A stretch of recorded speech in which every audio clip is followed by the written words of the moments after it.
So the full right plus minus long.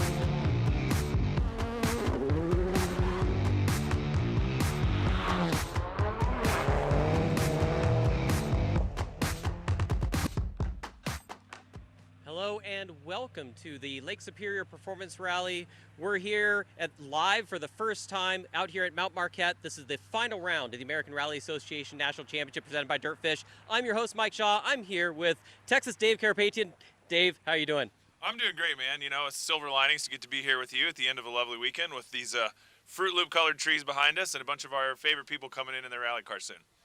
Well, what I must say, it is beautiful out here in northern Michigan at this time of year. You got all these beautiful conditions with the leaves all turning and all that stuff. It's made for a great championship round that's just so picturesque. It is one of the iconic events of the season.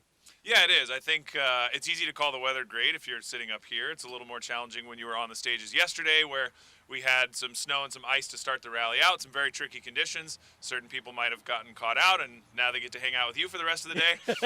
But I wasn't alone out there. It's been an incredible event so far, and we've got all the championships still to decide.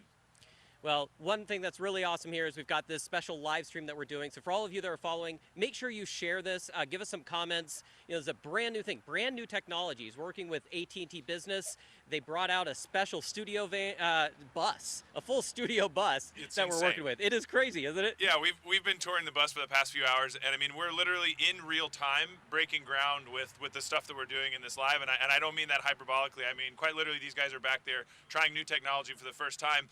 So everybody gets to come along with us while we go on this adventure of not just rounding out the championship, but kind of looking to the future of how we're going to be able to showcase rally moving forward. And, you know, again, this championship has really come down to the wire. What a season that we've had. It has been just really back and forth through the top. Then throughout the entire championship field, all the classes seem like they're coming, well, save for one. We've got, the RC2 that Tom's got, and that's about it. Yeah, Tom just sort of put it on cruise control about halfway through the season. But yeah, I mean, I think every other class, we've got all the two-wheel drive still to decide. Obviously, we've got the overall national championship and open class to decide. Limited four-wheel drive, it's all there. It's all still, I mean, these guys are coming into this stage with nothing decided yet, and it's going to be a ton of fun because everybody gets to follow along with us. Yeah, and of course, you know, we've got all this, again, all these different rounds that we have. It's 9 different championship rounds all across this huge country of ours. Over 930 competitive miles that have been competed so far. Before we even get to this one, it'll be over 1,000 by the time we're done at the end of today. Just an excellent, excellent championship. And there's been, you know, of course, a huge close battle that we've seen at the top. And here's a little bit of a recap that we've got from our friends over at DirtFish with, Well, hello, DirtFish Rally friends. Wow, it's come to the exciting, the dramatic point in the season. It is the sharp end. The sharp end, David. It is the ARA presented by DirtFish, the very final round. It is the Lake Superior Performance Rally. And David, we have a title fight to be decided here this weekend. We do. It's hugely exciting, isn't it, Cole? You know, there's been quite a long time. You look back over the last decade or so of American rallying, and it's been the David Higgins story. It's certainly been the Subaru story, and of course it could still be the Subaru story coming into this year with Brandon into this event with Brandon still there fighting. But yeah, it's great, very very exciting. And Ken Block has brought his A game this year. He has, and he's bought a Hyundai as well, which is kind of crucial. You know, there has been that whole question mark over the regulations: is a World Rally car allowed? Is it not? Forget it.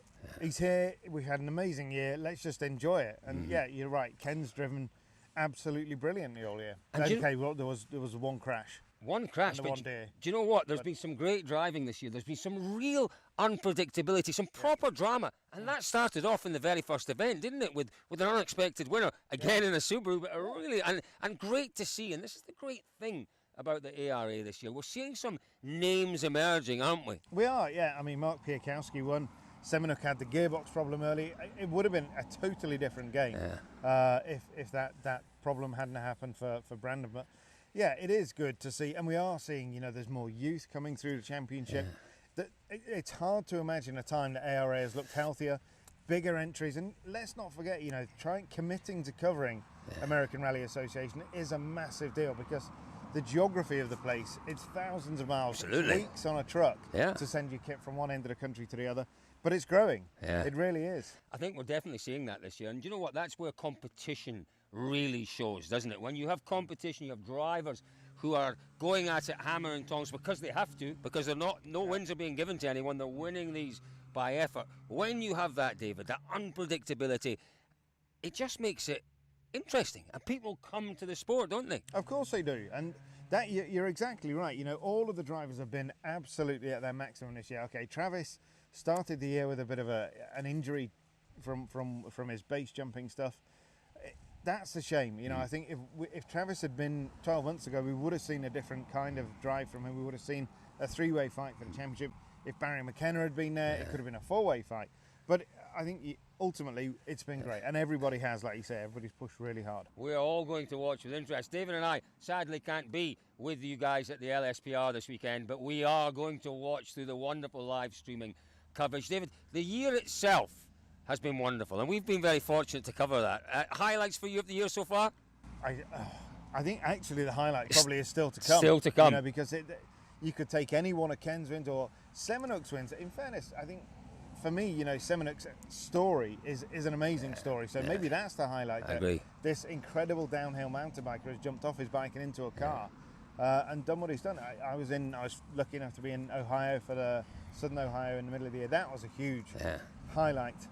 So many faces, just so much character, so much colour, and so many different cars. Absolutely. It is the best, second best, maybe joint best championship in the world to cover. It's great. It's great fun. Semenuk, as you say, you know, his background is wonderful, his story is wonderful, as is Ken Block's. You know, Block's been around rallying for a very long time.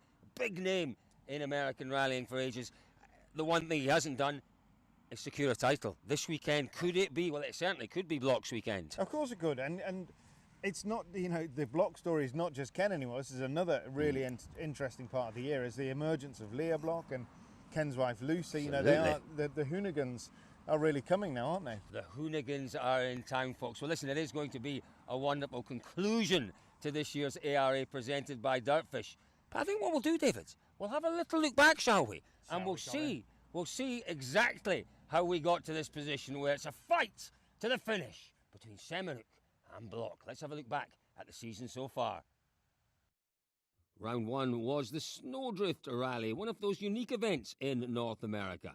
Don't forget, snow and ice, but no studs on the tyres. Sensationally, Mark Biakowski and his rather modest Subaru took the win after the works Subaru driver, Brandon Semenuk, suffered a mechanical issue on the penultimate stage of the rally. Well, round two was the 100-acre wood rally. Semenuk would be avenged on this the very next round when he inherited the 100-acre wood win from Ken Block. Block, don't forget, debuting the 2C competition Hyundai World Rally car in the US. He dominated until he hit a deer on the final stage. And the resultant damage, well, that forced him to drop his pace and to fall into second place behind our winner Semenuk. We moved on to round three, and that was the Olympus Rally. And well, things went from bad to worse for Block on this one. A terrifying head-on crash with a tree resulting in a huge 12G impact, and clearly no points from round three. Instead, it was left for Semenuk to win once again, leading home his Subaru teammate Travis Pastrana. Round four was one of those classics on the ARA presented by DirtFish. It's the Oregon Trail Rally. And Block, well, he had it all to do, needing a win if he was serious about challenging for this year's championship. But that's exactly what he delivered in controlled and commanding style, shading the Subarus of Semenuk and Pastrana by just shy of a minute. Round five was the Southern Ohio Forest Rally, where Ken Block made it back-to-back wins in the ARA presented by DirtFish. But perhaps the highlight of the event was Will Hudson claiming an outright podium on his Rally 2 debut. And we headed east to Maine for round six, where Subaru man Brandon Semenuk scored his third win of the season, edging a clearly frustrated Hoonigan star Ken Block by less than a second in the New England forests. Round seven, well, that was a little bit of a damp Ojibwe Forests rally. And damp, well, that's a word that in particular Mark Williams will remember for quite some time. The battle at the front, well, that was between Pastrana and Block once again, and it was, as usual, intense, until an unfortunate mistake from Travis put him out of the rally and allowed Block to cruise to victory. Brandon Semenuk, while he was dealing with issues of his own, he managed to secure second. And Texas Dave had a great run to third, claiming that final podium position. The penultimate round of the ARA, presented by DirtFish, saw us head to the forests of Pennsylvania for the STPR. A tricky rally where Subaru's Travis Pastrana has had more crashes than finishes. However, it would be his title-challenging teammate Brandon Semenuk who got caught out this year, exiting the rally on only the second stage. With Pastrana struggling to find the pace to mount a challenge, Ken Block took the win by over a minute, and on top of that, maximum power stage points. The returning Tom Williams took a fine third-place finish.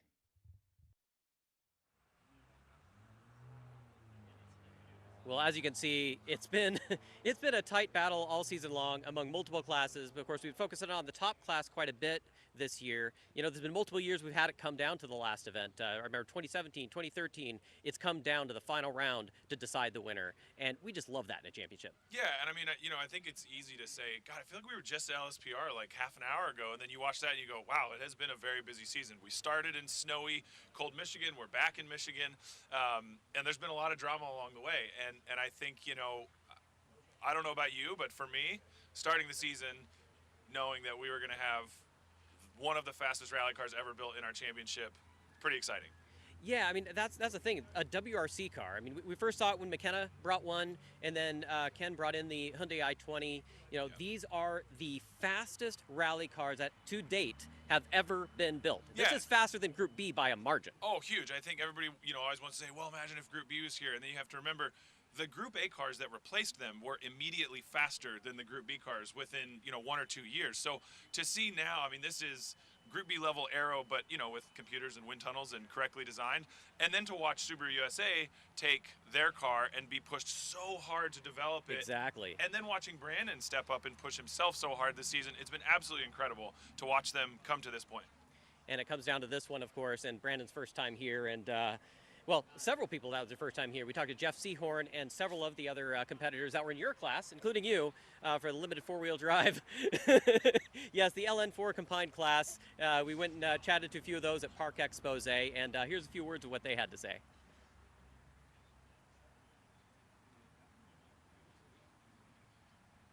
This car that you built recently, how do you think it's going to go out there? I think we got everything fixed on the car. Everything should be ready to go.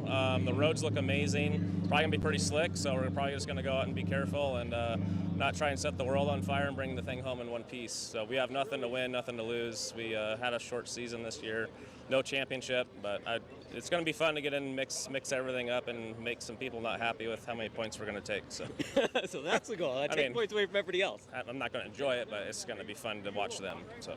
Well, I remember you were saying that you got a bunch of extra cooling and stuff that you're adding to the car. Well, looks like that might not be necessary. Yeah, hopefully the cool ambient temps are going to keep the car cool. Yeah, new build, so I tried to re-engineer my engine cooling package and intercooler and got it wrong the first try, so I think we made some improvements and we should have some decent performance this weekend. And so is it good preparation for next year? Yeah, we stopped at AMSO on the way over, and they're excited for next season, and hopefully everything, you know, plans out, and we have a good end of the year and a good 2023. And so what to you is LSPR in a nutshell?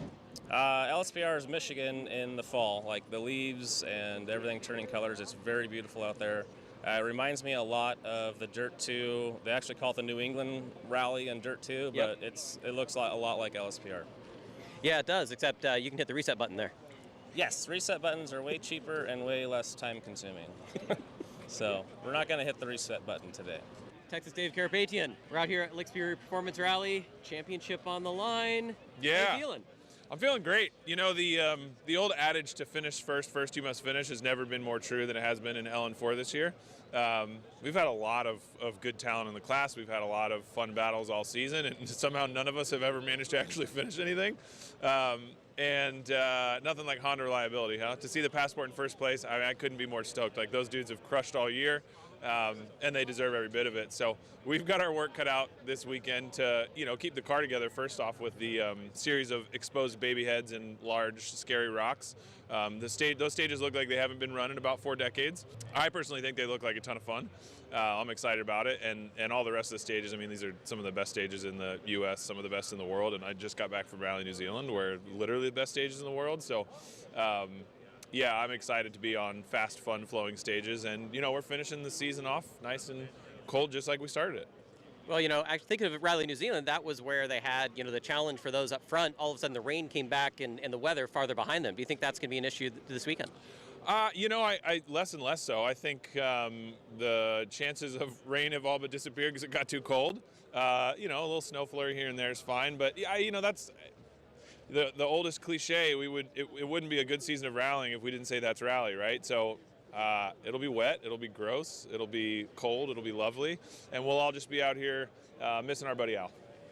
All right, and what does Lake Superior Performance Rally mean to you specifically? Because this is one of those epic events. Yeah, you know, I just watched this event for 20 years. I started rallying in 2004, and I didn't compete here until last year, and was like, what the hell was I doing with the past 2 decades of my life? You know, I think it means a lot to everybody, one, because it's so beautiful. Obviously, this year is insane. We're just going through magical tunnels of yellow and red and every color of the rainbow. So that's super exciting, but it's also the finale. It's the end of the season, so everybody's kind of, it's like, you know, you build this massive anticipation, especially now that we have the championships all coming down to the last round, which is what everybody wants to see. But we all know that we're going to get to go home and take a nice long nap after this one. Well, not Semenuk. He has to then fly straight back to Rampage and finish digging and then do, you know, 37 backflips off of a 43-story, you know, cliff or whatever the hell he does. But the rest of us are all going to go home and get some rest. So I'm thrilled. I know my guys are, it's like light at the end of the tunnel. They're all going to get to, like, you know, sleep in for once and not be working on this car every single day. We've got one of our techs has literally worked on nothing but this car since October of last year. Wow. So yeah, it's been a long year for him. So I'm excited for everybody to get some rest, and then I don't know, see what we're gonna do next year. All right, we're here with Chris Sladek. You are leading the LN4 class, man, in the Honda Passport. What a season! Yeah, it's been an incredible season. I would be lying if I said we knew we'd be here at the end of the season. But we're super excited to be leading the championship going into this rally. It's one of my favorite rallies, and we're looking forward to utilizing the conditions to our advantage. You know, Dave Carpathian was saying about Honda reliability. That's what it's been all about. What do you think about this weekend with these conditions? Going to still be able to push it with the Honda reliability? Yeah, for sure. We're going to definitely lean on the reliability, and, you know, we're always driving fast enough to keep everybody honest, too. So we're going to keep pushing that mentality and see where it takes us. Of course, the Lake Superior Performance Rally, one of the big events of the season. It caps off the championship. What does this event mean to you? Well, this was where I capped off my first rookie season in our trusty Honda Fit, so it has, you know, a special place in my heart. It's always unpredictable, so I enjoy being challenged by this rally and the conditions, and just rolling with the punches of whatever the rally throws at us. So, of course, night stages for this one makes it a little bit different from some of our other events. What do you think of those coming up? I love night stages. Night stages are some of my favorite because I feel like it's very challenging to everybody, and we've always excelled in those adverse conditions. So I'm really looking forward to doing some more night stages. Yeah, that's awkward. That's right. Awkward. Yeah. You know, some of those words you said were listen, very true. Listen. Sometimes you have to say that's rally. Yeah, I'm not saying it. I'm tired of that phrase. I don't ever want to hear it again. Spoiler alert, things went differently. You're right, weird. yes. We probably don't want to spill all of what's happened to the rally, but I bet people can make some logical inferences based on context clues. A little bit. But again, an iconic event. Great to see the championship coming down to it with LN4. We still don't even know, even right now, live, what's happened. Truly. I mean, it's so close. I mean, we were just doing a ton of math, and there was calculators. There was like we were pouring beakers and right, fluids, exactly. But we've also got two-wheel drive to decide. Right, and the limited two-wheel drive Cup specifically. Those cars, they're mostly stock. I mean, you can mess with the suspension, tires, brakes, not much else. But it's largely a factory car that you buy from the production, showroom. So we've got, Fiestas, all kinds of cars in that class. And where are we so far? Well, that's the thing. We don't really know, but we got the Battle of the Iglesias at this one. We got Roberto and Santiago. We should have practiced that. That's I know, a hard right? one to say. The Iglesias. Iglesias, yes. Anyways, here's what they had to say at Park Expose. We're here with Roberto Iglesias. Roberto, limited two-wheel drive championship couldn't be closer, man. And one last round. Yeah, one last race. If you were to write the story, I would not believe it. Coming down into the last race of the season, 2 points apart between the top three. It's the stuff of great battle. So we're here. I am happy with every result. Just this has been an amazing battle all season. So Lake Superior Performance Rally, it is one of the most iconic events on the championship. Tell us what this one means to you. Well, last year I felt like I loved this rally, but I struggled to be able to be fast on it. And so this is a bit of a redemption rally for me on capping what has been a pretty good season. Every rally I've finished so far, I won in my class, and so I kind of want to cap it off that way. And feel like a bit of redemption that I can go fast. And seasons are hard to come by, championships are very hard to obtain, and so I kind of want to cap it off that way. Well, and you've also had a pretty challenging year where sometimes you had to switch cars. Yeah, the last race was crazy. We had a logistical problem, and our car didn't show up, and so we had to scramble and try to race a different car. Even though that didn't work out, didn't last for too long. All right, we're here with Alex Ramos, your second in the limited two-wheel drive cup. Man, what a championship this season. Yeah, it's been crazy, especially for us after Ojibwe. We didn't know if we'd be here to fight for points, but here we are. We're lucky. We got a car. Our names are on it, so we're pretty happy just to even be here. So tell us about what happened that made it such a challenge. Well, it's been a really long season. We had a couple of mechanical issues. We had one at 100 Acre Wood, so we dropped points there. We hit the stump at Olympus. And finished that rally still. And then what happened in Ojibwe just totally took us out. So just a really hard year. But I mean, racing against Roberto, that's kind of what was what was going to happen. Just chasing him and just rally. So. Well, the Lake Superior Performance Rally is one of the iconic events on the championship. Tell us what it's like being here, what this event means to you. Yeah, no, it's my first time here, first time in the Upper Peninsula. It's definitely as pretty as people say. Even though I'm colorblind, I can see like all the bright colors. So it's been pretty rad on recce. So it'll make for some really good onboards, and it's it's a little bit cold for me, but no, you can't complain too much. California man through and through. Texas. No, Texas. Well, raised in Texas. There you go. Live in California now. There you go. Yeah, still not dealing with this snow. It was flurrying this morning. Yeah, not used to that. So. Sarah is because she's Canadian, but.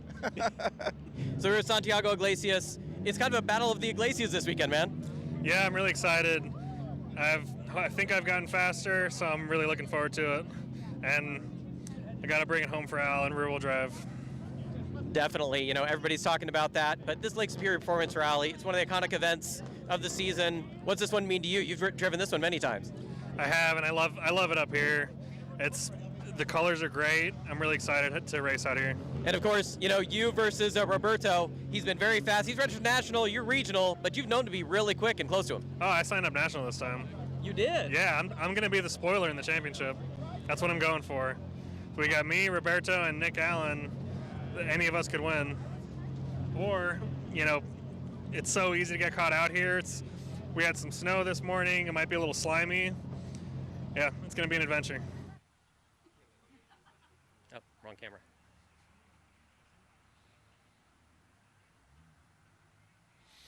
So that's two-wheel drive. Yeah, two-wheel drive, limited two-wheel drive. Those cars, like I said, they're mostly production. Those guys are flying those things to the limit. It's crazy that there's aren't more DNFs that they end up having because these roads are not kind to those cars, and they're not starting at the front. They're after they're being torn up by the open class cars. Yeah, exactly. They have to run through all the big ruts. They have to go over the giant baby heads that get pulled out in the line by all the four-wheel drive cars. And as a rally school owner, there's nothing I love more than seeing the most production vehicles possible at the absolute limit, and those guys, like you said, just on this fine teeter-totter. But that's guys who are managing the car, pushing it as hard as they can. Let's talk about the guys who have a little bit more equipment. Well, that's the thing, you know, when you go from production to a purpose-built race car, when you've got Ken Block's WRC car that he's got, the Hyundai i20 WRC, when you've got the, you know, Subaru-built cars, the Rally 2 cars, these are cars that, okay, they might strip them down to a bare shell from what you get from the manufacturer, but it is then built up from scratch to be a race car. Thousands of hours, all the most expensive and coolest components, all the cutting-edge stuff. Yeah, it's the top of the crop for sure. All right, so that's when we, of course, caught up with the leaders of the championship, both Travis, Ken, and Brandon in Park Expose. Here's what they had to say coming up to this iconic event. Travis Pastrana. So, outside chance that you could come in second in this one. Not really in it for the overall championship. But are there any, like, team strategies going into this weekend? Everyone's like, what are you going to do as a team? I'm like, there's not a lot I can do as a team, really at all. Rally's an individual sport. But we're going to go like hell, and I'm going to try to win this race because it's been all year, and we are still winless, which has been pretty much my worst year on record. We were just consistent for the first part and able to get that the rally lead, you know, after coming off a broken back at the start of the season. So definitely happy to be here. It's got, you know, all the conditions. You got snow, we got mud, we got dry. It's well, maybe not dry anymore, but we'll see what happens. All right, we're here with Brandon Semenuk with the weather out here, a little bit of snow, a lot of wet. I'm guessing that's conditions you might be a little bit familiar with.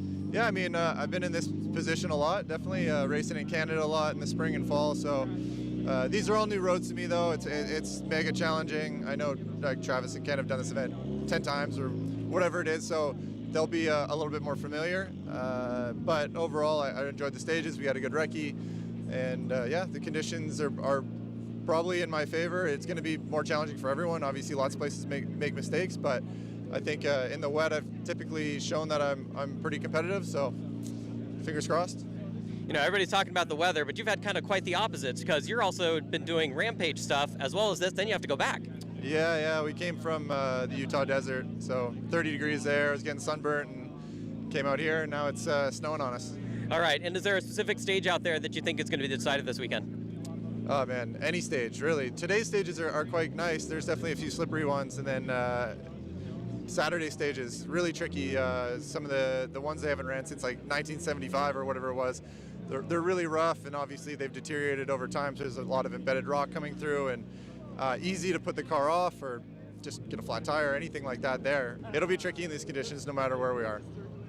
And Lake Superior Performance Rally, you know, it's one of the epic events. It's your first time here. So far, what does this event mean to you?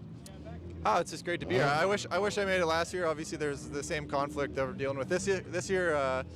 But yeah, it's awesome. It just, the roads look great, and I've always wanted to come and check it out and drive. So I'm stoked to be here finally.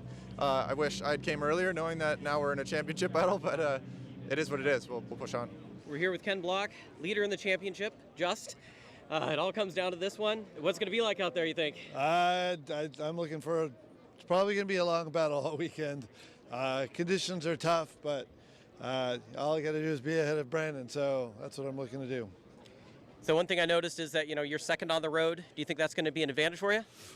You know what? There's only 3 of us in that top seated area, so I don't think there's an advantage really. There's no real big sweeping that happens with just 3 cars.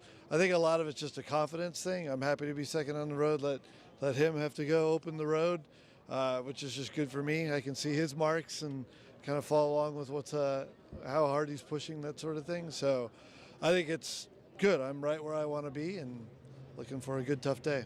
And some of these stages are familiar to you, although there's some very new ones out there too. Yeah, I mean, I have a good advantage. I was here last year. I'm very familiar with these roads.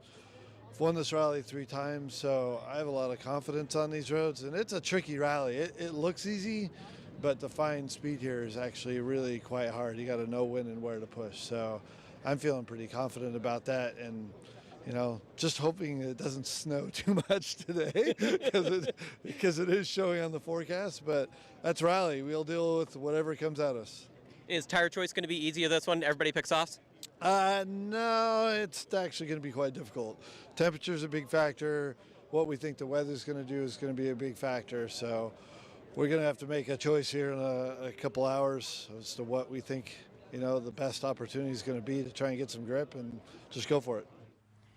Wow, yeah. So those guys were definitely predicting some challenging conditions, and they definitely got them. They got them 100%. You know, I think it's super amazing to look and you see Travis and Ken, who have been, I think people thought in, you know, say 2004 when they started competing, they might be a flash in the pan, and here they are 18 years later, still competing at the top level. But now we've got Brandon, who, you know, some people talk about him as like, oh, he's an up-and-coming driver, but he's been competing for, what, 8 years in rallying now? Yeah, he's been competing for a long time, especially in the Pacific Northwest. You know, we've had him up, up in Canada, and then, of course, coming down to Oregon and to Olympus, so he's got a lot of experience up there. And then, of course, yeah, doing the national championship the last few years, as well as now with Subaru. So, yeah, a lot of experience there, but you want to talk about experience. We got some guys with experience yeah, right, in the field. Exactly. You know, we were definitely at Park Expose, and we talked to some of the most experienced drivers that you'll see out there, guys that, you know, have been doing this for a long time. We can call them legends. I think it's fine. They are definitely legends. Take a look at this. Tim, dude, it is so great to see you out here in this classic car, and there's nothing you haven't done. You've been champion, you own a rally school, and look at this build. Are you excited about this weekend? I am. It'd be nice if it was a little drier, but like you said, I've done a lot, but I haven't tried to drive an American car with rear-wheel drive in the mud flat out. So this is a good experience. Tell us a little bit about this car, because it's something special. Well, I chose it because it was the most ridiculous thing I could think of trying to do. And Wyatt Knox once told me, you got to get rear-wheel drive. That front-wheel drive stuff, four-wheel drive, no. You got to go with American old iron. So, and I was a young AMC mechanic back in the old days. Really?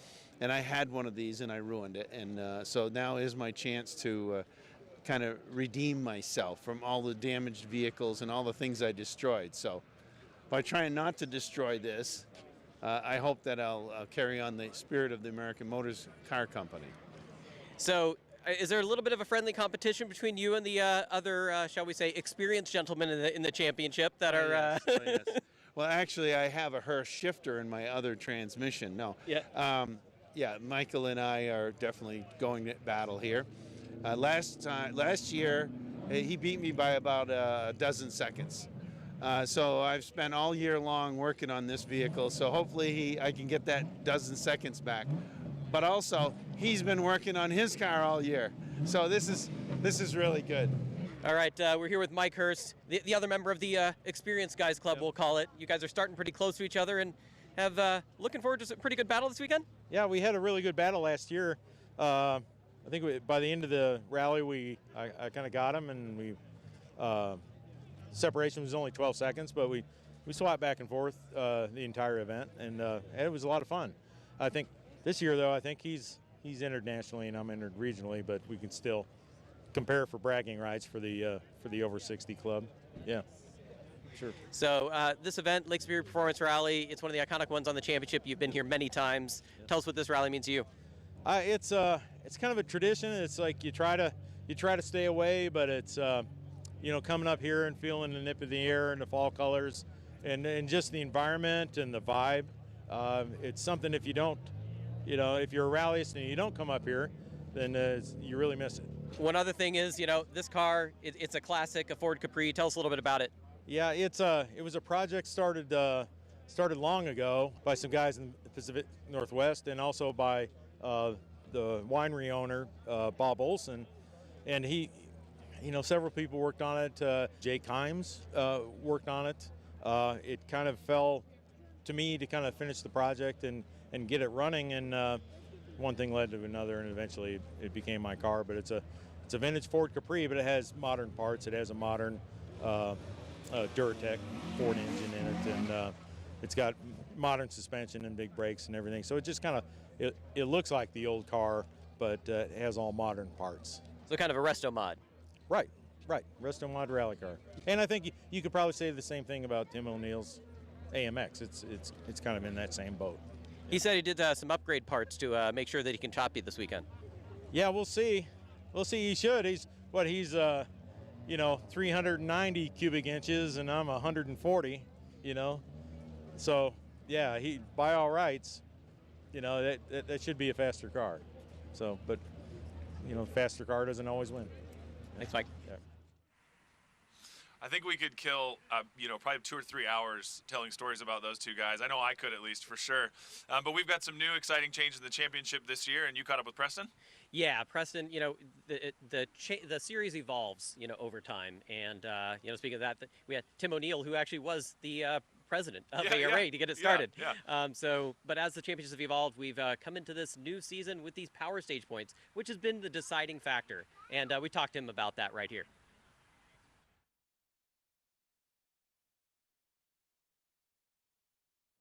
All right, we're here with the competition director for the American Rally Association, presented by DirtFish, Preston Osborne. First of all, I note you're wearing an Oregon Trail hat. Thank you very much for that. Well, of course, it's my warm rally hat. If I'm given a good hat from a rally, I got to rep it. So. All right, Preston. One thing that I've noticed that's so awesome is, we've had some different changes coming into this championship. We're introduced power stage points. We wouldn't have this battle coming down to the last round without that. Yeah, absolutely. It's a concept that we started talking about last year, and of course it's coming from the WRC races and some of the other European races overseas. And we thought it'd be exciting for the championship. I kind of joked at the beginning of all this that, maybe the last race will come down to the championship will come down to the power stage. And here we are. So certainly couldn't have drawn it up any better as far as the battle that's been between Brandon and Ken. And, like everyone in the paddock, we all have our points charts to see exactly where things are going to end up, and there's several scenarios where it comes down to the power stage. You know these roads pretty well. Is there a specific stage you think here will be a decider? Well, I think with this being a winner-take-all event, it's really going to be Friday night. Most of the stage mileage is today, and so they're going to be pushing hard, and I've been fortunate enough to be in a couple of winner-take-all battles, and sometimes it's the first that goes off the road. So certainly don't wish that upon either of them, but we know they're going to be pushing 100% out of the gate. And of course, this is the end of this championship. It's a little bit different. We had the new rules change with the power stage points. Rules change a little bit again next year. Tell us a little bit about that. Yeah, so as far as the power stage points and kind of the championship point structure, that's not really going to change a whole lot. So really the big change is going to come from the cars themselves. And, we've been fortunate to have this amazing battle this year between Ken and the Hyundai and the Subaru boys in their car. And they're very exciting, but not sustainable for the series. And even talking to the top teams, they've wanted to see the championship look a little bit different. So the restructure will slow the cars down a little bit, but the hope is also it'll bring some privateers up and give them a fighting chance to be part of the championship battle next year. Well, congratulations on making it such a stunning year, and we look forward to next year. Yes, excellent. Thank you. Thanks. Yeah, and as you said, these power stage points really have played an absolutely enormous role in the championship this year. They certainly have.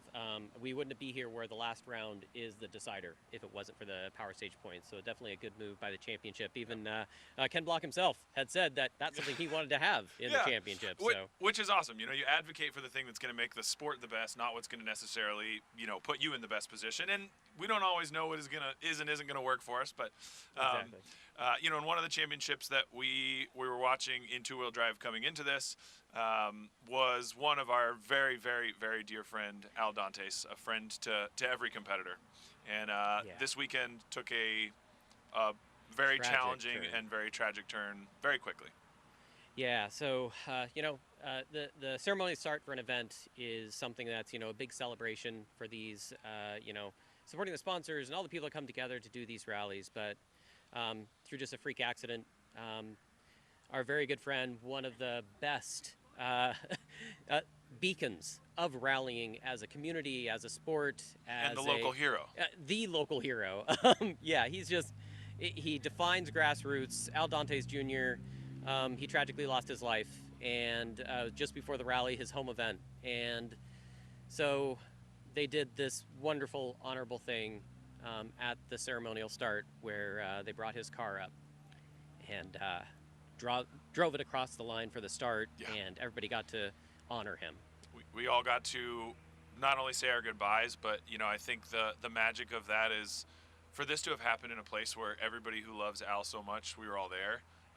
Like you said, it was incredibly special, an incredibly moving moment. Obviously, as we're even right now, it's hard to talk about. I think for everybody here, we've all just been sort of working through that and processing this together as a community this weekend, and there's been some pretty incredible moments that have been a part of that.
Al, let me tell you, that guy was larger in life physically and lovingly. He was just an amazing guy. And I remember when I first met him, actually in person, was at Ojibwe. First time going to the Eastern events. And I didn't really know anybody, but I knew Al. Right. You could reach out to him, and he'd welcome you with open arms and start introducing you to everybody. And I instantly felt at home.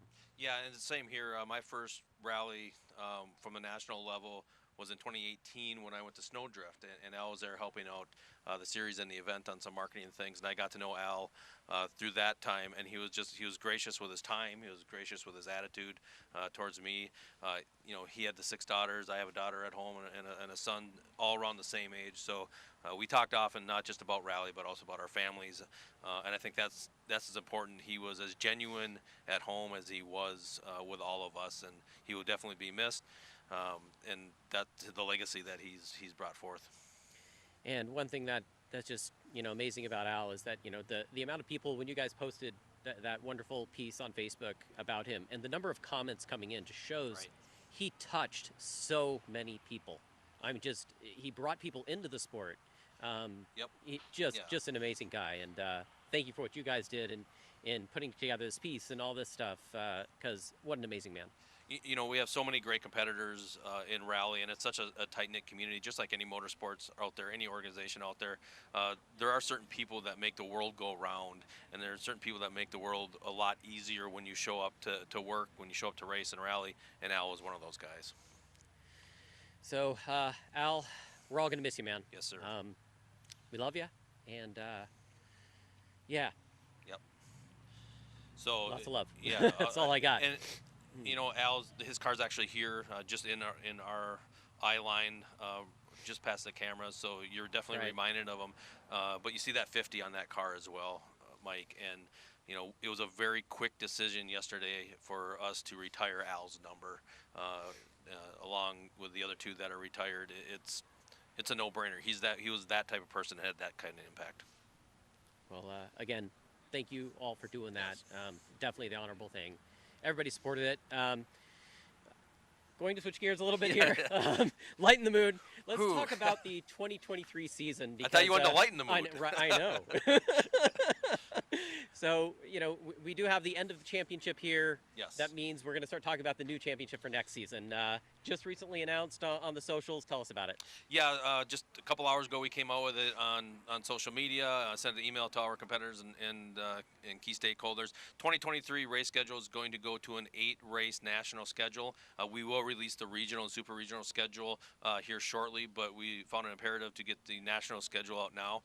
We have 9 scheduled on the schedule this year. We are going to 8. STPR, as of right now, and I'll say that as of right now, is off the national schedule. Obviously, the loss, you know, transitioning from Al into loss of another leader in our sport. James Monk's the chairman of STPR just a couple weeks ago, right through the rally. STPR is going to regroup. They're looking at how they can move on without his guidance, his stewardship. We miss James as much as we miss Al, especially from the ARA and all the things he did. But STPR also has had a couple of issues with road permitting over the last couple of years that they keep fighting through with the DNR and the local politicians. They have a ton of support, and that's great to see. Well, they really fought hard to bring it back this year, and it was did. Successful for this year. Yep, so, yep. And you know, we had a very good rally out there. We saw a lot of things. We're talking to them almost on a daily basis, giving them opportunities and options, and they're working hard to meet on what we need. But we have 8 very good rallies currently on the schedule. We can show that again. You know, we started in Snowdrift in February. We moved that event from January to February a couple years ago. One, it helps us ease the transition. It's October, and we know we got to go race in January, so the February helps us in that. They did a great job last year working on the schedule. It's very tight. You know, Doug Shepard he worked with us for years. Everybody knows who he is. He's very instrumental in Alex and the whole team up there making that a great rally. And you know, so they're looking at options. We go to 100 Acre Woods. They have huge car counts at 100 Acre Woods. Yeah, I mean, it shows the growth of our sport. We've had max car count. We don't have enough surface space. Right. You know, we're getting 105, 110 cars registered at some of these events, and starting 90+ cars. So that's a positive. I think we're on the upward trend, and we appreciate all of our competitors working with us, supporting us through the years. Then we go out to West Coast. We hang out with you for a little bit, Mike, to Olympus and Oregon Trail. And I know the Oregon Trail group is doing a fantastic job. Of course we are. Yeah, here we go. What do you expect? So the end of May, I get to drive across country a couple times and come see you guys. But you guys are working on some new roads. We have been always, you know, finding roads is always the hardest thing, you know, because these are closed public roads. Yep. And so, you know, we've been really looking at some new ones, talking to some folks that run these different forestry units, and seeing if we can, you know, maybe get some headway into using some new stuff. So everybody wants new roads because that's kind of level playing field. Right. Nobody has experience on them. Makes for great rallying. Right, you know, and you know, I'm not saying we want to change rally after its 40 or 50 years of existence in the United States, but we'd always want to looking for ways to improve it. And our organizers, like Oregon Trail, have been great at finding new opportunities. So looking forward to that. Southern Ohio, I mean, they have really turned it on the last couple of years. That was a fun event this year with everything that they did. The super special, well attended. We really enjoyed that in June. Going back up to New England, you know, they're looking. Some new roads, some new configurations. You know, they're putting a lot of effort into it right now. Well, they added a couple of new roads just a couple years ago. So yes, you know, so it wasn't the same exact loops that we saw, you know, 3-4 years ago. It's they've been steadily looking at new changes there too. Exactly, and you know, the drivers and the spectators love the New England roads. I mean, they're fast. They're kind of crazy. Just don't ever get rid of Concord Pond. Oh no, because that is something and the special. jumps. We got a lot of jumps up in New England. Then Ojibwe's moving back to its original date at the end of August, and then at the end of the year we'll wrap it up once again here at Lake Superior Performance Rally. You know, this sport of rallying, it is something special. It is not like your typical form of motorsports. For those of you that don't really know a lot about what stage rally is specifically about, well, we got a little bit of a background that can teach you all about it with this Rally 101 special. Europe, or maybe you've played the Colin McRae or Dirt Rally games, but did you know that North America has an equally long history of rallying? The sport of rally in America is one of the last motorsports where amateurs can line up against factory teams on the same roads and put their skills to the test. If you want to learn more or get involved yourself, this is your Rally 101 primer.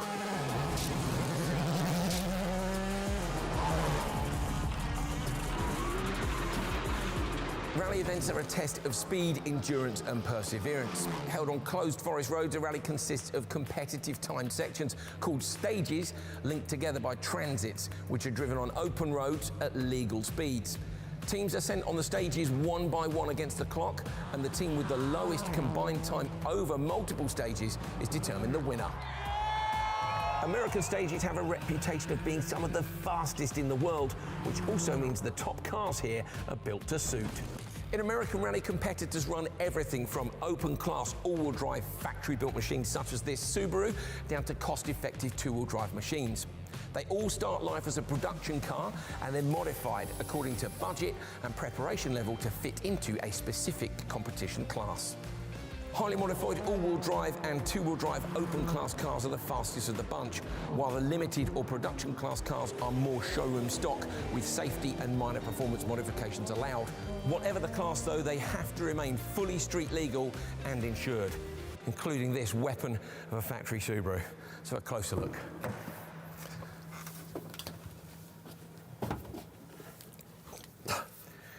I'm tall. Travis is tall. I'm out of practice.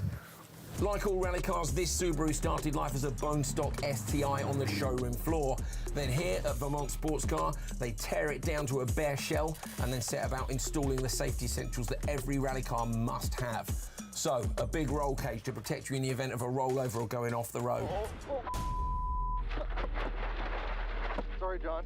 Super tight seats to hold you in along with these 6-point harnesses. Luck, Skippy. Open class is where performance modifications are allowed to shine, but still within limits. So this Subaru has a manual sequential gearbox, shaving off tenths of a second with every gear change. Rally is notoriously tough on equipment, so good suspension is a key element of any rally car. There's no point in having the most powerful engine if you can't carry speed over the roughest terrain. The factory Subarus are fitted with these. This is a top-of-the-line Riga damper. You have these on your road car, but nowhere near as big as this. This shaft is much bigger for strength. This spring is much stronger for handling, and then this reservoir at the bottom for when things get really tough. Now, should you reach the limit of these, you'll be relying on this.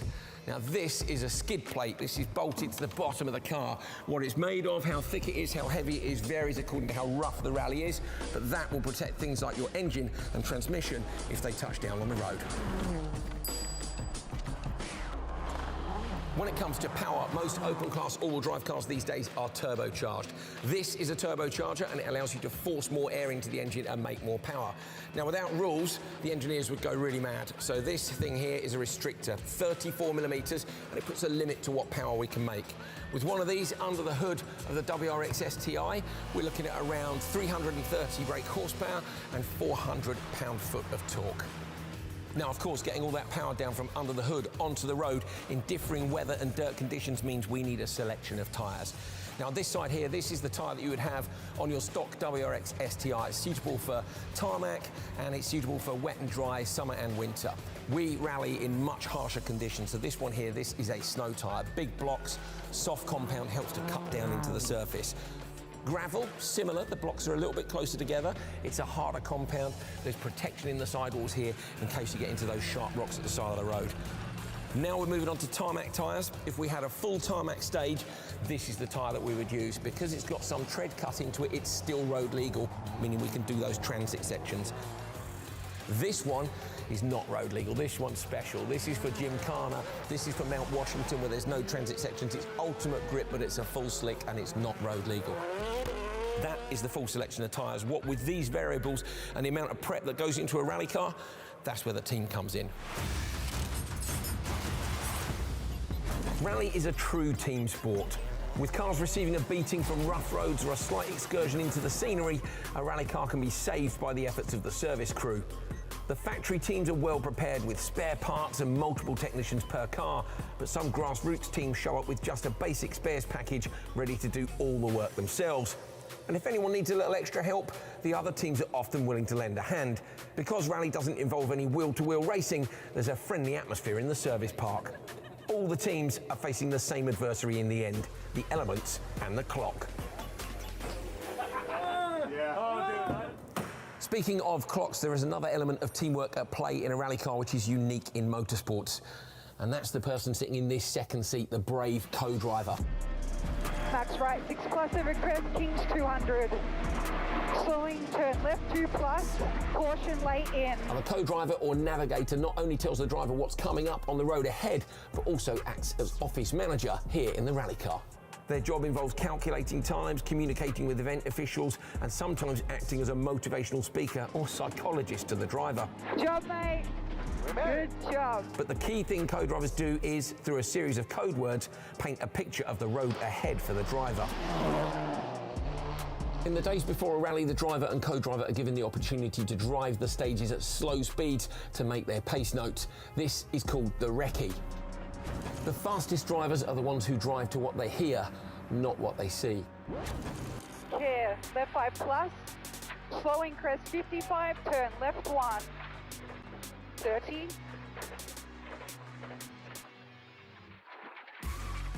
Max right 5 long down, 70. Left 6 over bridge, and right 4 plus short. Left 6, 20. Right 5 plus over 30, hug tightens 4. Right 5 plus over 30, hug tightens 4. And left 4 opens, 15. Max left 6 opens over 2 long crest, 35. Flippy left 5 narrow, 50. Committing fully to pace notes takes a lot of trust between the driver and co-driver, perhaps the ultimate test of teamwork. Okay, so you like what you see, you want to get involved, where do you start? First up, get in touch with the sanctioning body and find out where your local event is. You can go along and be a volunteer, maybe a marshal, maybe a timekeeper, learn how the event works, interact with the drivers, the co-drivers and the teams. If you want to take it a step further, think about building or buying a car, being a driver or a co-driver, then head along to a rally school. They're all around the country, places like DirtFish, Team O'Neill and Rally Ready to take your first steps into this brilliant sport. Whatever you decide, you will have a ton of fun. Welcome to the Rally family.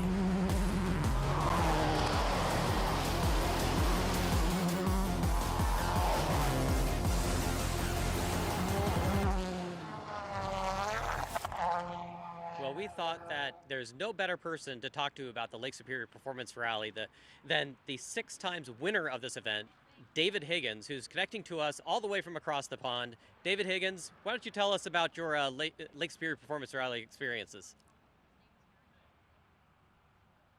Yeah, probably one of my highlight rallies in my career really was 2013 title showdown with Ken Block. Obviously very, very similar to what's going on this year. When you come to a rally like this, which is all or nothing in conditions that probably the closest with weather changing, like Rally GB and things. I still remember the Saturday morning of being down. Like we had a really strong Friday, made a wrong tyre choice, lost the lead to Ken, fought back in the night and had like 3 brilliant saves to get the lead back. And then we went into the second day and it literally was all or nothing. And we were down there before the park expose by the lake, freezing cold, but I still remember sort of the hairs on my arms sort of stood up and just everyone you looked at didn't know what to say. Everything was just boiling down from a brilliant year to this one big sort of shootout, like literally identical to what sort of Brandon and Ken are in now with the winner takes all. So, you know, probably one of those things where if you could think back a rally or make a story of a rally, that would be it for sure. Obviously, it was unfortunate that Ken crashed out, but one of us that weekend was always going to crash. Such was the sort of the pace and the intensity of the rally. It was literally, you know, if he didn't go off there, I could have gone off the next one. We really were just holding nothing back, and it was brilliant for the spectators to watch. And people still talk about it, but it was just a mega feeling to be part of it. So, David, how is it that you dealt with the high pressure, the intense pressure that you're going to have for these final decider events? It was actually easier for me as a driver then because I knew I had to give it everything. I had to win it. We were always in a stronger position on countbacks with having the 3 wins in the bag. But at the same time, it was the pressure was huge. But at the same point, we did a massive preparation. The team did we were developing the car throughout the year again, just like what Subaru's like this year. Really, they've had to come out and fight hard this year, and it really was just down to get in there, and it was probably one of the most enjoyable rallies I've ever done because there literally was no you've got to finish here, you've got to get points. It literally was a win or bust to a certain degree. So that was mega, and Lake Superior is one of those rallies where you can actually attack it quite hard. Even when the weather gets quite slippy, you can still push on more than you think you can. The roads look narrower than they actually are in places with all the fall and all the leaves come down. So we'd done our homework and knew that the road was probably wider than what it actually looked on the recce and things, and we found some good spots and things. So it was we'd done the work beforehand. So when it came to the actual rally itself, the pressure was it was mega high, but at the same point, that's what you dream of as a boy, for having the championship battle and going down to the wire. So it was everything and more that we'd ever wanted, really. You know, one of the unique things about LSPR, it's one of the few rallies that has night stages. Night stages is something you seem to be really good at and seem to be key to your victory in 2013. Why is this some of the competitors are better at night stages than others? For me, driving at night I've always preferred it because you have less distractions. You know, your lights point where you want to go. You can really sort of settle in and zone out a little bit. So for me, the dark was always a good thing. Obviously, it's a little bit harder to read the road surface, but if you do the preparation right, like some of the modern lights now with the LED lights are super bright, but you don't get the definition of the road as much. So I always preferred to use the more old school lights on the bottom so I could actually see the road surface more, and then have the old-fashioned long distance lights on the top. But that was more a personal preference. Like I knew there was other lights that were brighter, but they were so bright they didn't give you you couldn't see the grip as much, and you couldn't see grip changes. And obviously, when you're doing a rally in October, especially up in Michigan area, you know, you could have ice, you could have snow, you could have, you know, just the way the conditions change. Some of the roads are quite sandy in places, so when they're dry, you've got amazing grip, but when that gets wet, it gets pretty sloppy. So being able to see those conditions and have that marked in your notes, again, goes back to the preparation, but something that probably not everyone looks at for when you go and do it in the dark. But it's just, again, ticking all the boxes before you get going, and so you can get in there and do it. But for me, night driving is what made rally. That's what made me want to do rallying. Being stood out as a kid, seeing glowing brake discs, seeing the lights in the distance, and trying to guess who it was that was coming. That's what got me going, and that's what wanted me to be a rally driver, not a roundy guy. Well, David, it's been great to talk to you again. We hope to see you back over here again soon. Definitely, it's definitely something with some unfinished business there, and definitely a place I'd love to come back and have a go again. But wish you guys all the best of luck with this new live stream this weekend. It's a massive thing, and it's what rally in America has been needing for such a long time, and couldn't have better people behind it than you guys. So good luck, everyone. It's always great to hear from Dave. Good seeing a friendly face back around these parts. Yeah, we definitely want to see him back coming over here and competing again at the sharp end. But speaking of the sharp end, again, big day yesterday. Friday, the stages were a little bit nuts. You guys had snow coming down. Yeah, we did. I had a very short Friday, but it was very eventful, and the weather was absolutely bonkers. And everybody who makes it in here today deserves a big round of applause. But yeah, here's a bit of what we saw yesterday. 5, 4, 3, 2, 1, go. 60.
Spicy out there.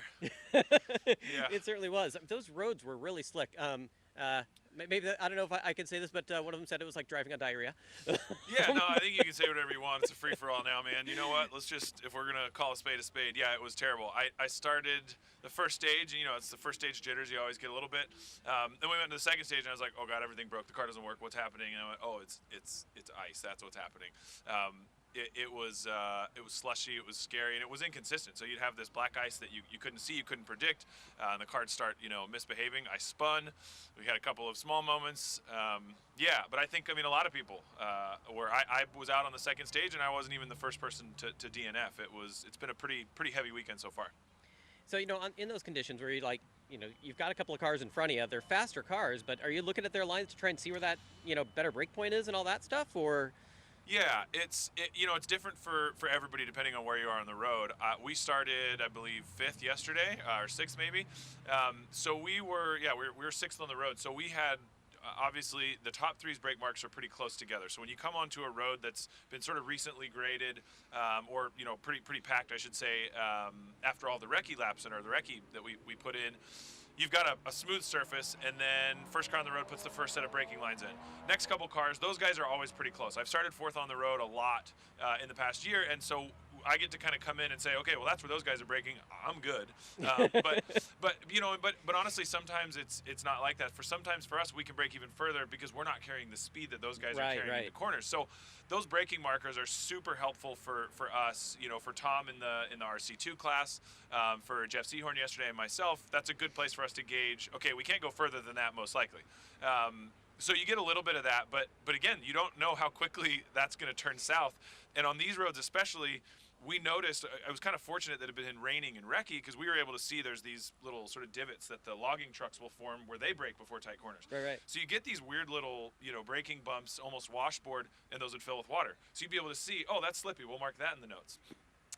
And there's a lot of those. And so you got to mark a lot of slippy sections.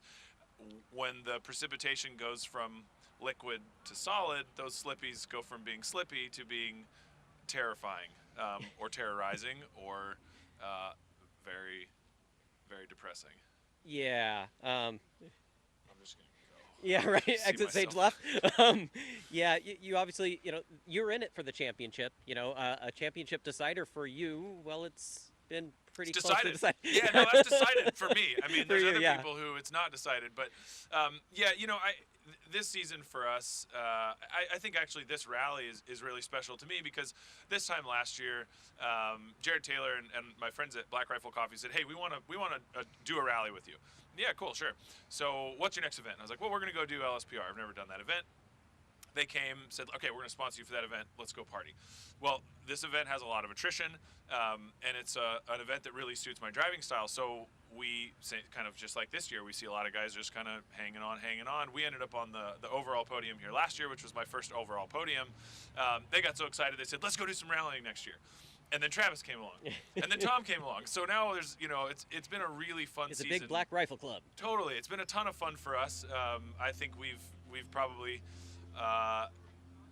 collectively consumed about 8% of their total coffee that they've manufactured this year just at rallies. But it's been fun having us all work together. But then you come into this event and it's like, okay, we've had a whole season of rallying. I've had a couple of small mistakes leading into this event, and then one mechanical that put me out of having already won the championship. The last round at STPR, 3 stages to go, championship in the bag, and we had a mechanical. We were trying to coast to the finish. Heartbreaking, obviously, for me, but also for KJ, who's his first time in a 4-wheel drive car. So we came here like, okay, we got to be smart, we got to be tidy, and we got to finish.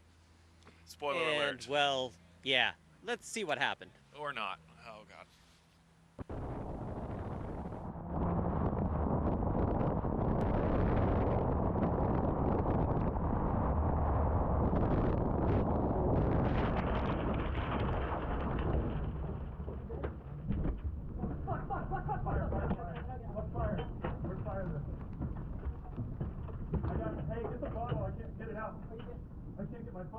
Is the pin out? Get the bottle, bro. Got it. Where's the fire bottle pin? Is it out? Oh, fuck. That's all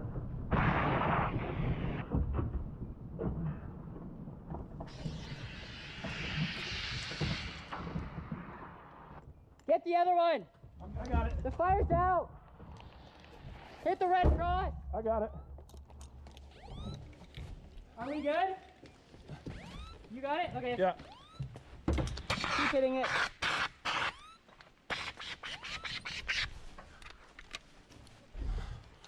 Oh, it wasn't meant to be.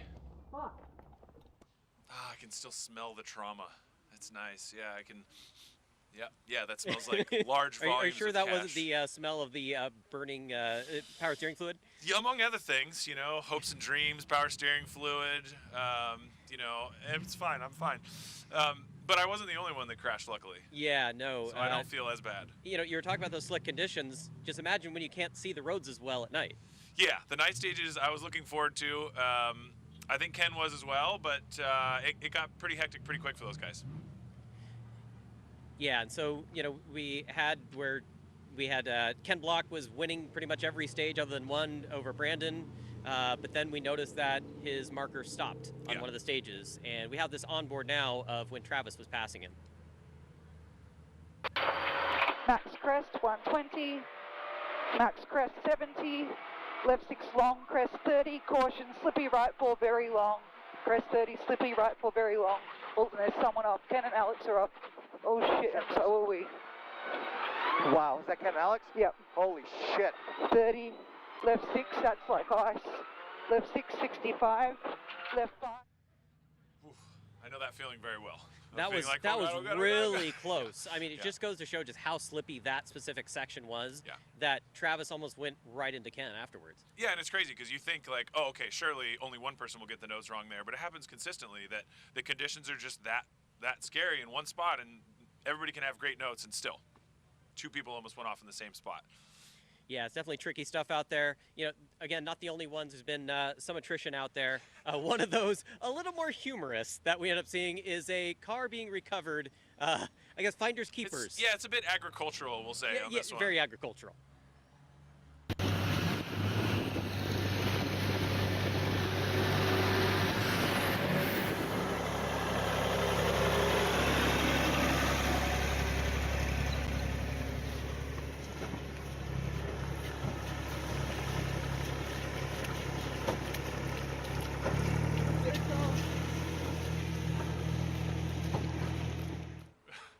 That's just awesome. I mean, yeah, no, when you got to that's get a car off the stage, and, Yeah. and of all things, It's the Peter Fatellas. Fatella's Yeah, it's the tractor, Fatellas. longtime competitor. We all love Peter. Yeah. Peter, It happened a mile from his house. Literally, this whole rally is taking place right in his backyard, which, like, I feel so seen because the amount of times I've pulled a rally car out of a ditch with a tractor in my life is more than I can count. But I go home from here back to Texas, and it's Formula One week just down the road from our ranch, and I'm just trying to imagine now that we'll just pick someone. Nicholas Latifi has an off, and they just roll out with a red Farmall tractor and just 3-point lift it up, tow him right back into the pits. It's insanity. Oh, it's my favorite sport in the world. It's so good. I guess that would be the heavy sweep. Yeah, I don't know. Honestly, it's hard to say. That was a relic. That thing, Peter's keeping. I mean, that's like I had some 70, 80-year-old tractor there now, so it might not be quite as heavy as it looks. Well, that was definitely pretty crazy. But speaking of crazy, look at just some of the onboards we had here of Brandon Semenuk. 5, 4, 3, 2, 1, go. 80, 6 right, minus long, tightens okay, 100, right over flat crest, and 6 left, nips okay, 70, 6 right, minus over 100, tightens keep, right over 75, slow 5 left, tightens 4, long, nips, hook maybe, and 4 right plus, tightens clip, 4 left keep, flat right, right over 120, keep 4 left plus, ditch out, opens and tightens 5 minus, left over slowish crest, slot 5 right, tightens hook 4 plus at marker, keep, opens 50, tightens 5 right, long, okay, 80, right over flat crest, 30, clip 6 left, minus, nips, okay maybe, 50, 5 right along, tightens minus, keep, 70, 6 right, keep, right over 55, 4 left plus, keep long, narrow slightly, carry, left over 270, over small crests, clip 6 right, minus over crest, okay maybe,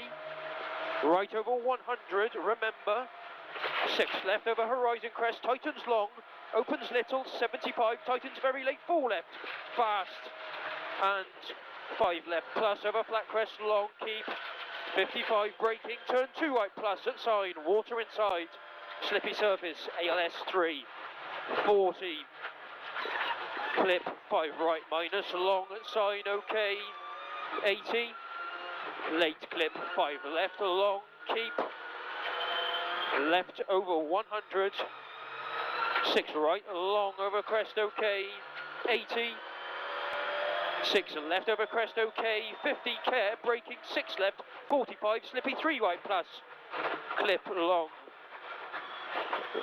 40, 5 left plus over crest, okay, left over 120, narrow 5 right down, slippy maybe, okay maybe, right over 50, 6 left minus, tightens keep over crest, 130, care, 5 left minus, long, opens over slowish crest, and tightens late 4 long, neat, slippy maybe, into, flat right over crest, and right over flat crest, into 6 left, long over crest, okay, 150, remember, left over slow crest, sudden drive 5 right, tightens carry, And 6 right, okay, 120 to yellow, left over 40, 6 right minus long, keeps tightening, 5 plus long, right over 100, late 5 left plus, clip over crest, 50, 5 right plus, keeps tightening neat, slippy maybe, 115, remember, slow, 6 right minus,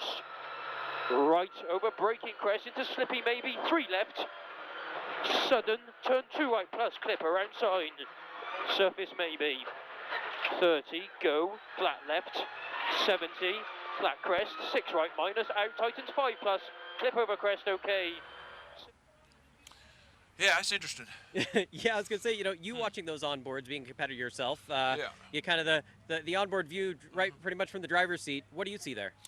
Yeah, now there's 2 things I noticed there, all right, that I seen Brandon do. Now, one of the things was you might have noticed the road was regularly going that way and then that way. Now, each of the times that the road turned, you'll notice he went ahead and turned with it. And when the road bent, he stayed on it with the car.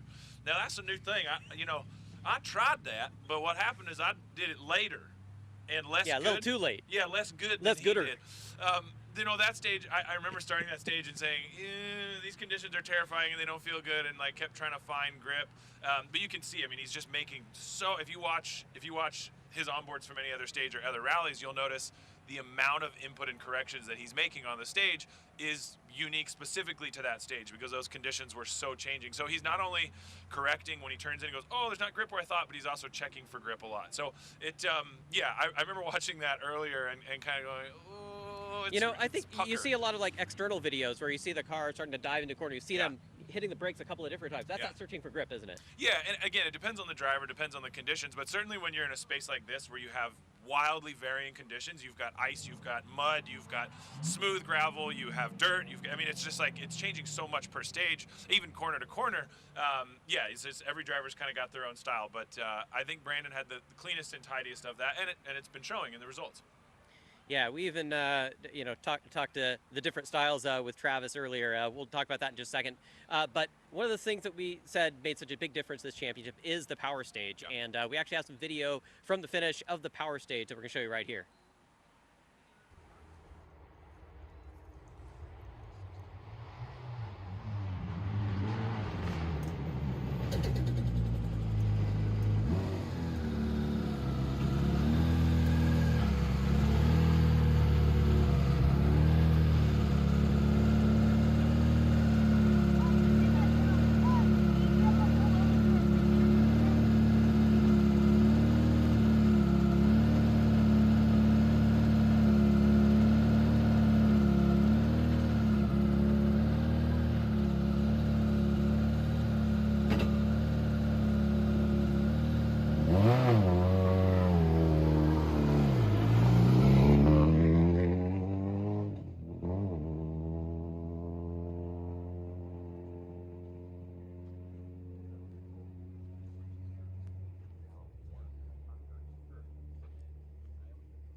felt pretty good.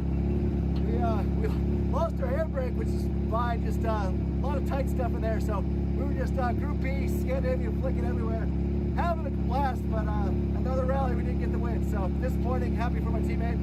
Bummed for Ken and for Alex. But anyway, 2 more stages. Keep it going.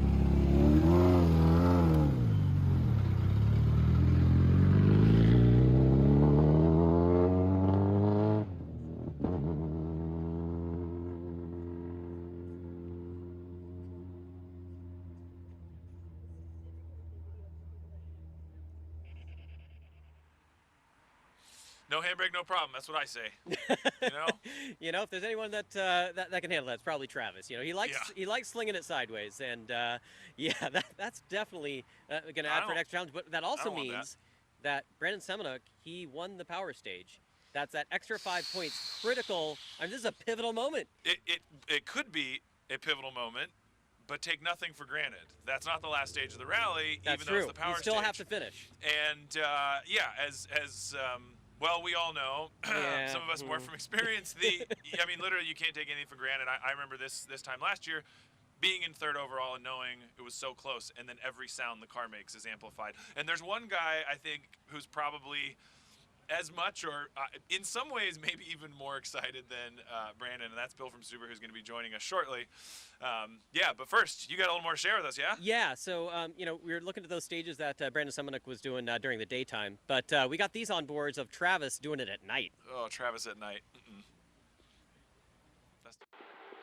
6, 5, 4, 3, 2, 1, go.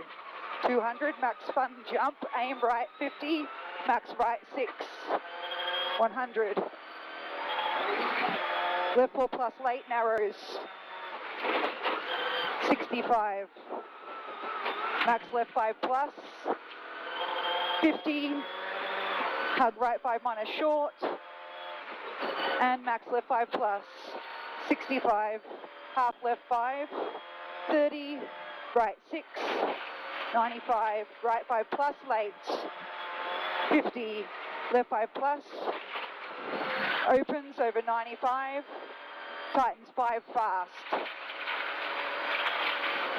right 5 fast, 65, right 5, so right 5 and left 5, 30 bridge, 70, crest hug right 5, 150, max crest 70, max brow 500, right 5 plus long nips, so right 5 plus long nips,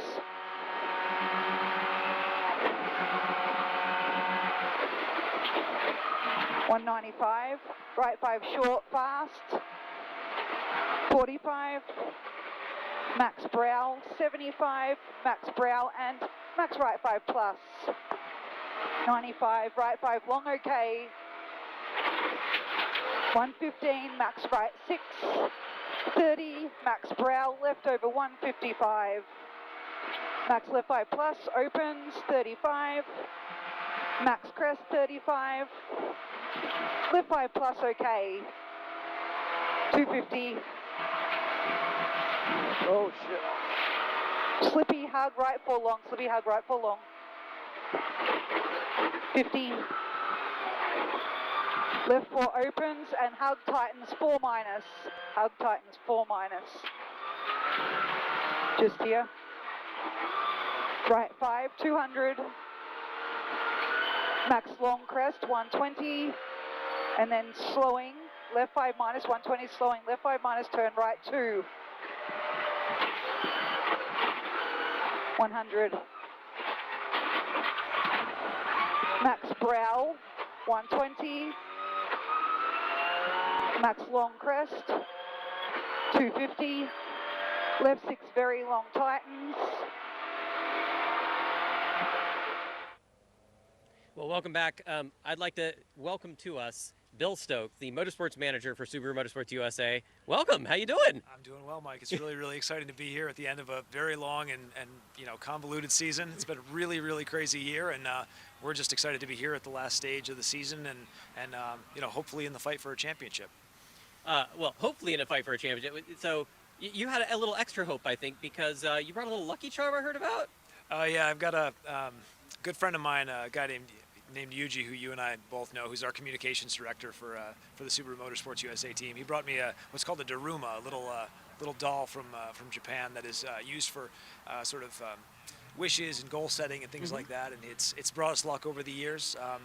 I brought it to a few different events, and I keep it on my desk at work. And that thing is it's with us this weekend, so hopefully it brings us some good luck. You gonna show it to us? No, I don't have it with me. You don't have it with us? No, it's in the trailer. It's bringing the team good luck because it's got to be as gotcha. close as possible to all the parts and the technicians and all the guys that are doing the real work. It's got a certain radius of aura that it provides. Yeah, exactly. Gotcha. It works. It works. Well, it seems like it's working because what a championship season coming down to the wire like this. You guys have always been promoters of the sport getting closer, and it's been pushing you guys as a team this year like I've never seen before. Yeah, this season has been really remarkable because we have had Ken Block in the World Rally Car for the entire year. Last year we had Barry McKenna bringing over a World Rally Car, or a car with a lot of World Rally kit on it for the first time. And then this year Ken Block shows up with a full program with a Hyundai WRC car from yesterday. It was a 2021 spec car, is brand new, and we knew we were going to be in for a fight. We had to develop the car to a level that that was way beyond what was ever expected with the rule set that we're currently under. And those cars, I mean, we initially designed those things in 2015 to a totally different rule set, totally different level of performance. And so the whole team at Subaru Motorsports USA has just done a phenomenal job to get those cars to level up to the performance gauntlet that Ken had thrown down. So it's been really remarkable to see what those cars have been capable of, and to see what level of performance these guys are competing at right now, between Ken and Travis and Brandon, all throwing haymakers at each other all season long, trying to go faster on the stages in these amazing cars. And of course, Brandon, we've seen his growth over a fairly short time to step up to these cars. And I know you guys have had, where you've wanted your cars to kind of compete at a WRC event before, and now you've been able to kind of do that here with those same level of cars. So it's like growth in both, the cars and then, your drivers. It's just been phenomenal. Yeah, the growth of Brandon has really been remarkable because we brought him into the team in 2020, and he was a very experienced rally driver. He had done a lot of events in Canada. He had done some events in the U.S., but he was mostly known as a bike guy. He was a downhill mountain bike and still legend. Is. He's a legend. I mean, he's maybe the greatest ever to do it in certain disciplines. But he had a serious level of talent, and we had tested him earlier. We were looking to cultivate young talent from North America, somebody that we could bring into the team that could immediately make a difference, but could develop and grow over time into a really complete rally driver. And this is the year where Brandon has shown, with the right experience and the right amount of time to really mature and grow, just what he's capable of, because he is a genuine phenomenon in terms of the talent that he brings to the sport and the ability that he has. Now, of course, rules change next year, so the cars will be a little bit different. We've also had where Subaru's got a brand new WRX coming out. So tell us about what you guys are going to be doing for next year.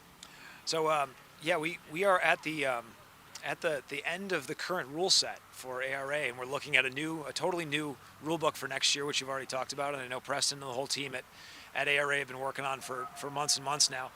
So we're working on a new car as well, based on the new chassis of the 2022 WRX. So what we're looking at here today, this weekend, is kind of the swan song of the championship years of the 2015 spec chassis. So we may see that car running in a few more events here and there from time to time if it can be fit into the new rule set in some way.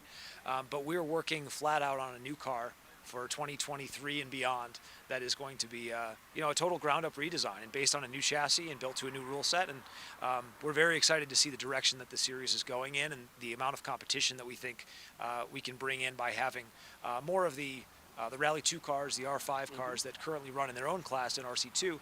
We can see more of them coming into the top class and really competing at a very high level for the championship. How early on does Vermont Sports Car with Subaru have to start when it comes to a brand new design like that? So the planning starts very early. When the car is still very much in the pipeline, it's not on sale yet, but we know that a new WRX is coming, or a new car that you want to turn into a performance car or competition car is coming. You start to have the conversations about when can you get a shell?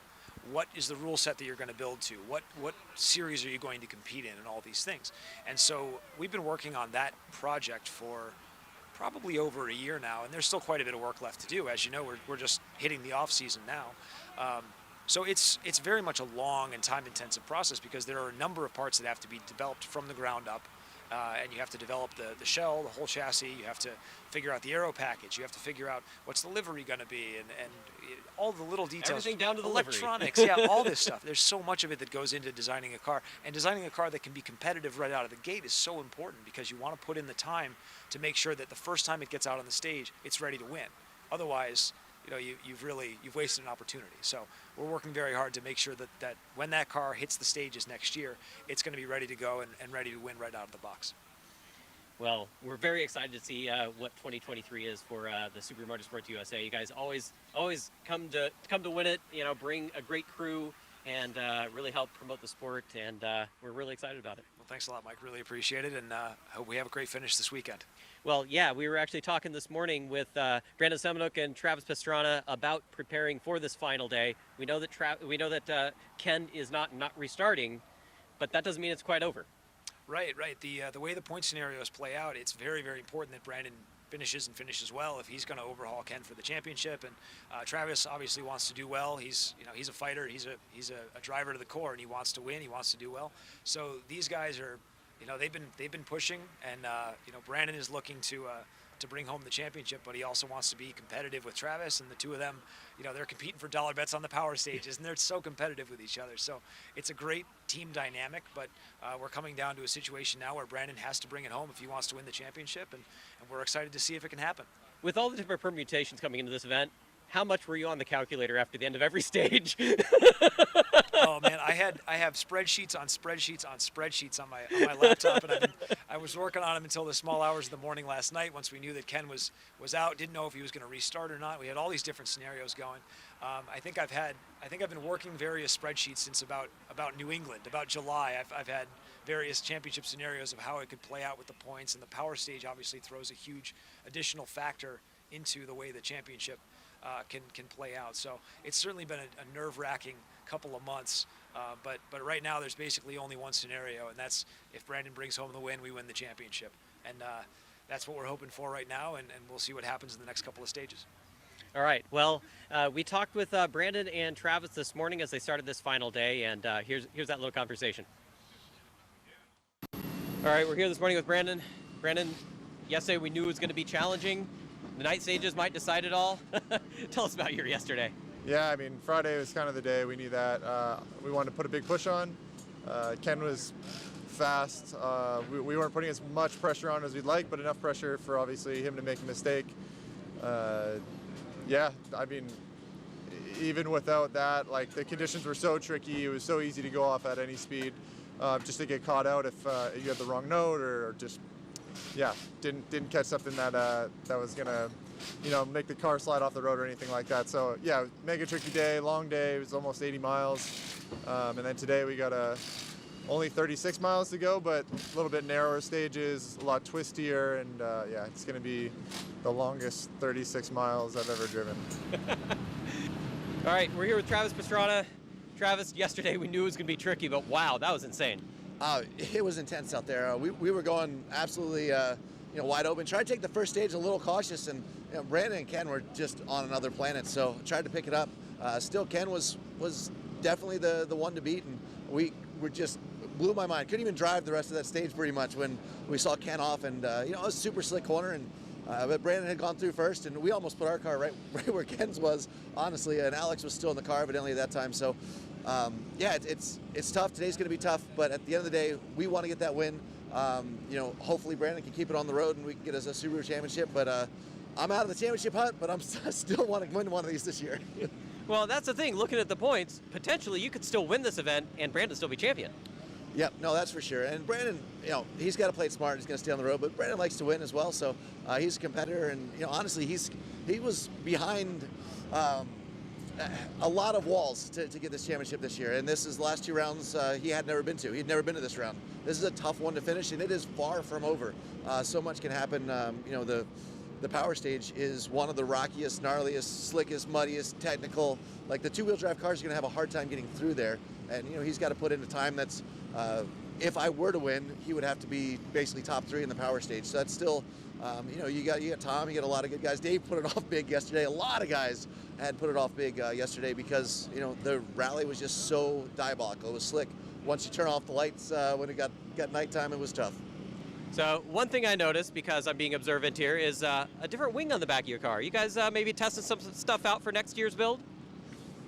What do we got? Oh no, we went back to the old wing last time.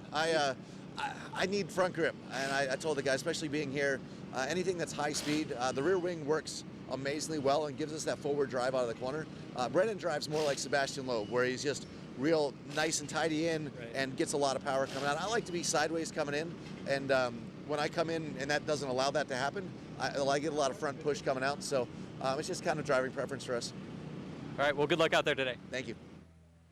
And of course, as always, to finish first you must finish. Yeah, and, said it a lot this weekend. I think my favorite is when Brandon said that's going to be the longest 36 miles of my life. I mean, they get exponentially longer the shorter the rally gets. So like when you get to this, when you're down to the final stages, especially when you know you've done everything, that's the worst, because you're like, okay, now I just have to survive. And like I said earlier, it's now you start to hear every nut and bolt, every rattle, and you're on transit and you go, no, that's a new sound. Oh, does that sound new? Does the tire feel weird to you? I don't know. What's that smell? Vibration. It's got to be a vibration. What's that smell? And your co-driver's like, the smell is a rally car at the end of a rally. It smells like things burning. It's just what it is. And whether it's burning because they got, you know, welded to the exhaust by the heat. Exactly. Or there's a little bit of sauce coming out here and there. But yeah, you know, in typical rally fashion, here we are coming into the last stage, and we're, as usual, facing just a little tiny bit of a delay. Yeah, so we got a short delay here because they're about to start the previous stage. So, you know, we've got our cameras all set up for this event. I know, it's a little cool over here. Take your phone off first, but lovely. You can see we've got this beautiful drone shot going on here as we're here at the Mount Marquette. There's a stage right next to us that they're just getting started called Marquette Mountain, not to be confused with Mount Marquette. Okay, anyways, all this new technology, though, bringing you these visuals that we've never been able to do in rallying in the United States before. Yeah, and that's courtesy of our friends at AT&T Business, is that right? That is, and we've got over here Scott Beckett. Mr. Scott Beckett. Here with AT&T Business. We're gonna throw to him real quick. Oh, how you doing? How you doing, Scott? Good to see you. Good seeing you. Well, you're the man with the giant studio bus out front, and Affectionately wow, known as the bus. The bus. You've been doing this kind of stuff for a lot of years, but this type of setup for a network is unique, isn't it? Yeah, this is the first time that we've actually combined all the assets from AT&T, fiber, wireless. So we set up a private wireless network. So that's what's running a lot of the cameras in the background. That's, I mean, the fact that, you know, you would think that something like this has never been tried before. I mean, it's pretty crazy. I think you've been describing that, you know, over time that it seems like every month or every few months technology just keeps advancing at such a rapid pace. Absolutely. And then suddenly something comes to fruition that we can actually utilize. Yeah, so what we're doing here is a nice example of extreme production for an extreme sport. And we just want to keep doing that and keep pushing the limits with, you know, with Subaru and DirtFish and ARA. So that's, you know, those guys have been great working with. So it's been awesome to put this together, and we really appreciate the support from the rally guys. So. And we've had tons of technicians working on this thing. I mean, there's been a lot of hours in that bus, a lot of to-go food, but they have been really working their butts off trying to make this work. Yes. Shout out to those guys. Right. But I mean, that's what it takes. I mean, there's been long hours, you know, out here in the cold. Again, just getting these signals to work, it's just not easy out in these really rural areas for motorsport. You know, you've done all kinds of other motorsports before, but this is just very different. Yeah, absolutely. So if we don't, this gives us the ability, if there's no fiber, if there's really no facilities that we could use, we light the bird with our guys from PSSI, put up the satellite, and then we've got all the bandwidth that you need. It runs our fiber network, and we have the wireless assets all turned up as well. And in addition, all the work that's going on here, there's been just hours and hours, hundreds of hours of working with the team in the background. So with, you know, ARA, DirtFish, and Subaru, it's been great. Well, thank you, AT&T Business, you, Scott, and all the crew. There it is. That's right. All right, we're going to go to a the intermission here, and like I said, stage is delayed. We'll be back with more here soon. And wow, this is great technology. We can't wait to see it live. Thanks. Have a great day.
Well, here at the mobile studio, we have with us Lance Smith. You're the head of the Vermont Sports Car and Subaru Motorsports' development for the rally team.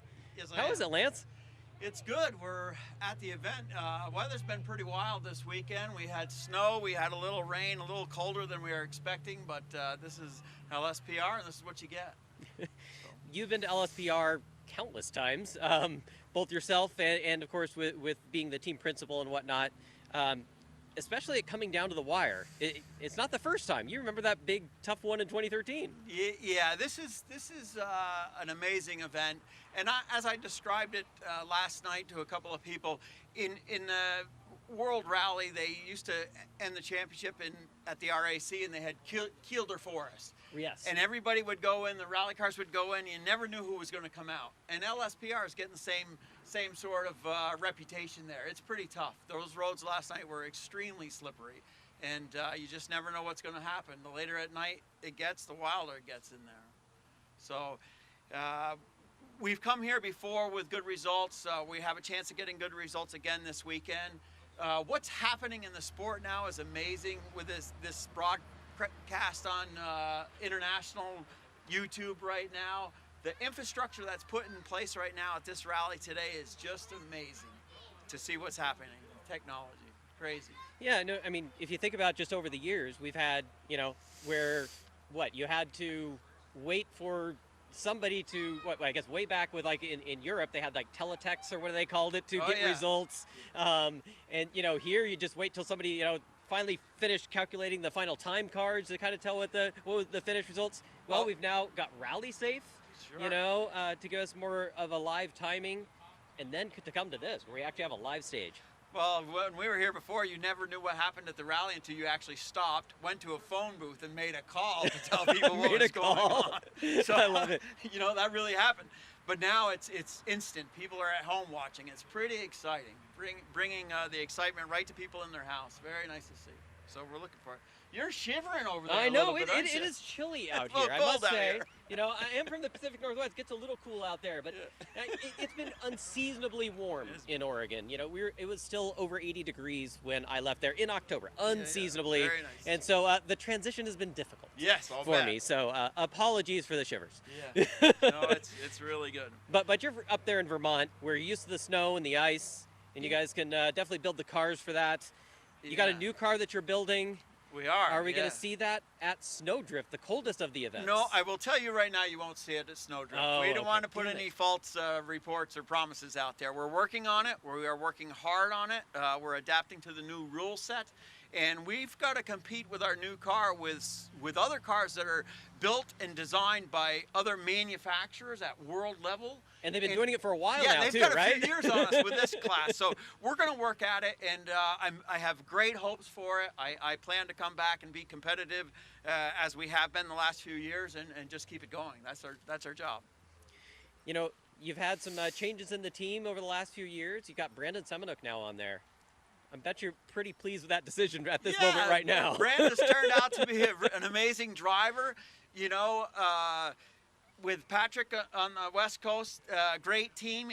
I'll bet, he's extremely proud today what Brandon's out there doing. So it's very nice to see that go full circle. And we were glad we were able to give him a nice home and the right equipment to go and show what he can do and bring it to an end, hopefully. We'll see. We've got 2 more stages to go, so it's pretty exciting. We'll see what happens.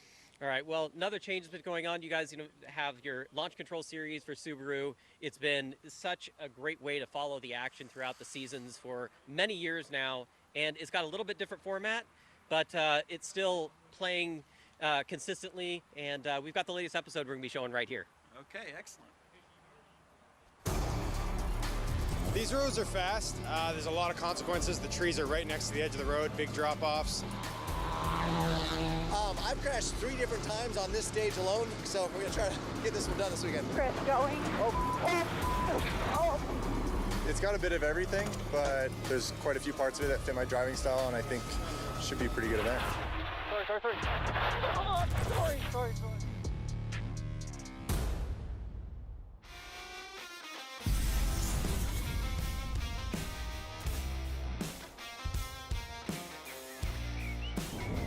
Early morning here at STPR Rally. Yeah, all eyes are on Brandon, really. He's leading the championship right now. It's his to win. So Travis is here in a support role with his off at Ojibwe. His championship hopes have come to an end, but he's going to do everything he can to help Brandon. And then we're here to get Brandon to the front. Ken has some years here. Brandon doesn't, but it's been a number of years since Ken competed here. Travis honestly doesn't like this rally. He has a hard time here, and he's a little concerned. Notes matter. They got to pay attention and be super focused all day. Here we go, stage 1, STPR rally. It's been a while since I did this one. I've crashed 3 different times on this stage alone. All my family and friends are here. They all think I suck, so we're gonna try to get this one done this weekend.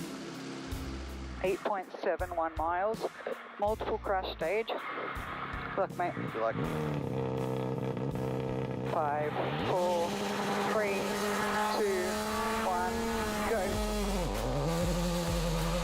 20, left 5 minus, and hard right 5 bridge. Left 5, 50.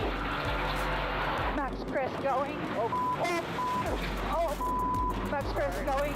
Max right 6 opens. These roads are fast. There's a lot of consequences. The trees are right next to the edge of the road, big drop-offs. You got to push hard, you know. To finish first you got to finish, right? So experience matters sometimes, and we'll see how this turns out. It's going to be a tricky one for sure. 4 left, plus out long.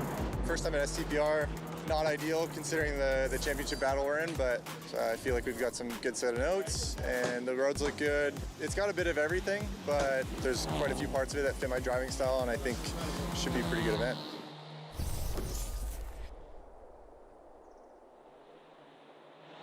Flat left through dip. Right over 125, braking carefully. 3 left long, narrows out, bad. 120. Sorry. Sorry. Okay, you're okay. You're okay. I'm okay. You're okay. Dude.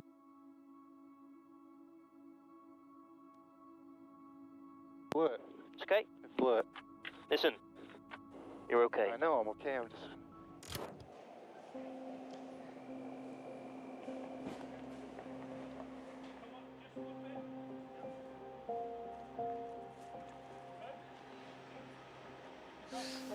We just see where Brandon Semenuk put the car off. We're just in the rescue mode. The stage is clear. All 50 some odd cars have come through. They've allowed us to come up with a wrecker. We're going to try to pick it out of this precarious hole if you see behind me here. The car's kind of not on the road anymore. The car looks okay. The drivers are okay, most importantly. Just interesting. We got to get it out of here and see what kind of work we have ahead of us. Makes the last round pretty tough here. We'll see what happens. It's nice stuff.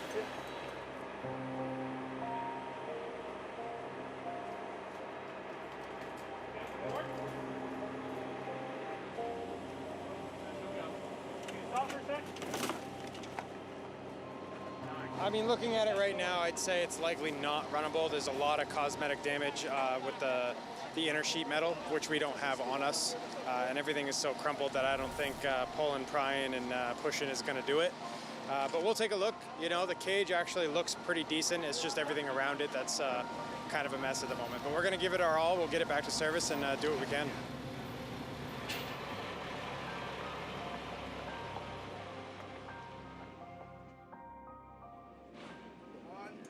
I mean, it didn't seem like it had a lot of speed when it hit that. Did you get it out? No way. We got a crane up in there. How bad was it? It's pretty bad. We unfortunately lost too much in the first set of stages, and we're sitting about a minute down. So it's been a rough rally for us. We've never had a lot of luck here. I know you make your own luck, and it's scary. It's a very, very challenging rally, very scary rally. Easy to go off. We've been off more than we finished this one. So for Brandon to put it still 100% in his hands, I've got to win the power stage tomorrow. I want to win the power stage for me. I want to win the rally for me, but goal 1 is finish. Goal 2 is win the power stage, and I still think we're in a pretty good spot to do that. Oh boy. Bye guys, have a good night.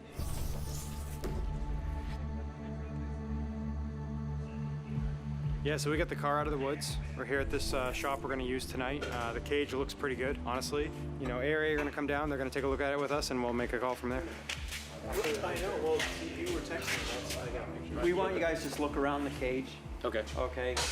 To tell us what you think about it, and we're going to go from there. The cage itself, the structure of the cage itself looks fine. Okay.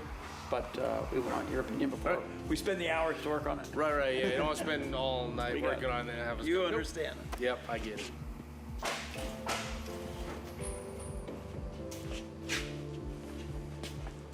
No issues as far as you're concerned? The cage is everything I can see. It's like it's supposed to be, like it was made. Safety-wise, it'll be the normal seat belts, doors, windshield. You know, I'll kind of leave the dust control up to you guys to deal with. This is not the easiest. But I mean, from a restart standpoint, safety is all we're looking at. ARA came by and the scrutineers had a look at the car to see if the roll cage was fine. It is fine, there's no damage. And so as long as we have all the parts in enough time, we will try to make it back to the rally, at least to compete for the power stage points. Very important for the championship. So this repair could be everything for the season, so we absolutely have to do it.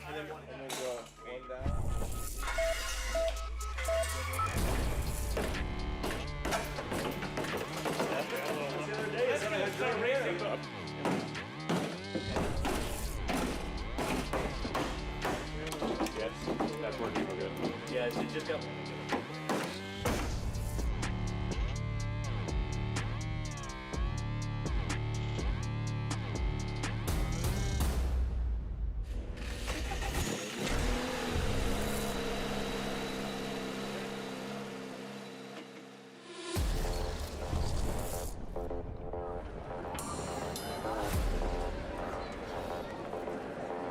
The guys worked through the night, finished at 5 in the morning. We weren't very optimistic that we could get it back out. All the fans are super excited. They can't believe the car is back here right now. Oh no, that would have been great. Why'd you stop recording? We were waiting all last night to see the car, and to be fair, what a great job Subaru have done. It's still a long way to go, you know. The rally's not quite over yet, but yeah, we'll give it our all. Can't believe they got, I mean, no offense, but they got your car. That's freaking awesome. It's insane. Like, it was pretty bad looking when they pulled it out. If either one of us beats Ken on the power stage, that puts the championship entirely in Brandon's hand for the final round.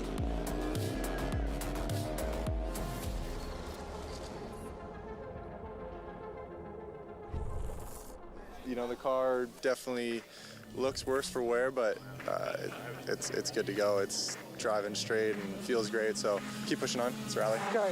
50 max left, 650. Right, 6 opens and tightens, 4 plus long. 95, hug left 4 minus. Hug left 4 minus. 50. Right 4 minus late. And tightens 4 plus. Opens over 245. Long crest going. 3, 2, 1. Go 60, 6 left, 80, 6 right, out over 65. Tightens at white, 4 plus.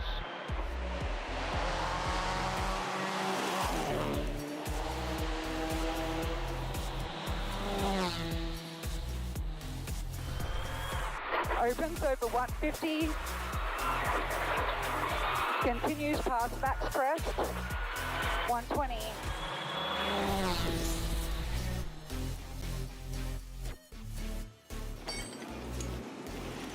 Both cars here made it to the midday service as the only one of the day. That was key. We just wanted to take care of the cars this morning, not make any mistakes, get them back here, let the boys have at them, and make them absolutely perfect for this afternoon loop, because that holds the power stage, and the power stage is key to the championship. We're going to go back, do some homework, compare both of our videos, and try to work together as a team to equally each one of us get the best we possibly can on that stage. New notes for us. A few of these stages have been run yesterday that we didn't get to run, so it's good to see that we're, you know, relatively on the same pace. Power stage will have to push considerably harder, but just checking the notes, making sure we don't make any dumb mistakes. So we're not competing against each other right now. So if I got some places where I know you can be quicker and he's got some places where he's been quicker, then we can share that data and hopefully have a leg up on Ken. Stage 15, power stage. Good luck, mate. Go. 30, hug left 4 minus, 30, right 4 plus, very long.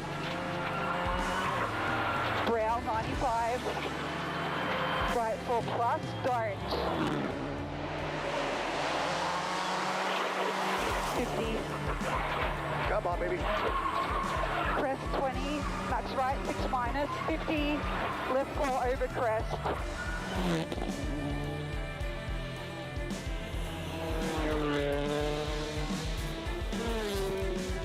3, 2, 1. Go 30, 3 left plus long. and 5 right, minus long, tighten to post, long flat crest, right over 95, loose braking just before small crest, and 3 left, plus very long, opens past junction, 150, left over flat crest, 400 through dip, flat left over lighter right and crest, and flat right, remember, 155, big brake just before V-tree, right over caution crest, 3 left, keeps tightening 2, narrows, okay, keep pushing mate, right over 100, 100, flat right over crest, 70 over finish, keep going, 5 right plus, 100 over braking crest, okay that's you, 4 left here. I tried, wasn't bad. Nope.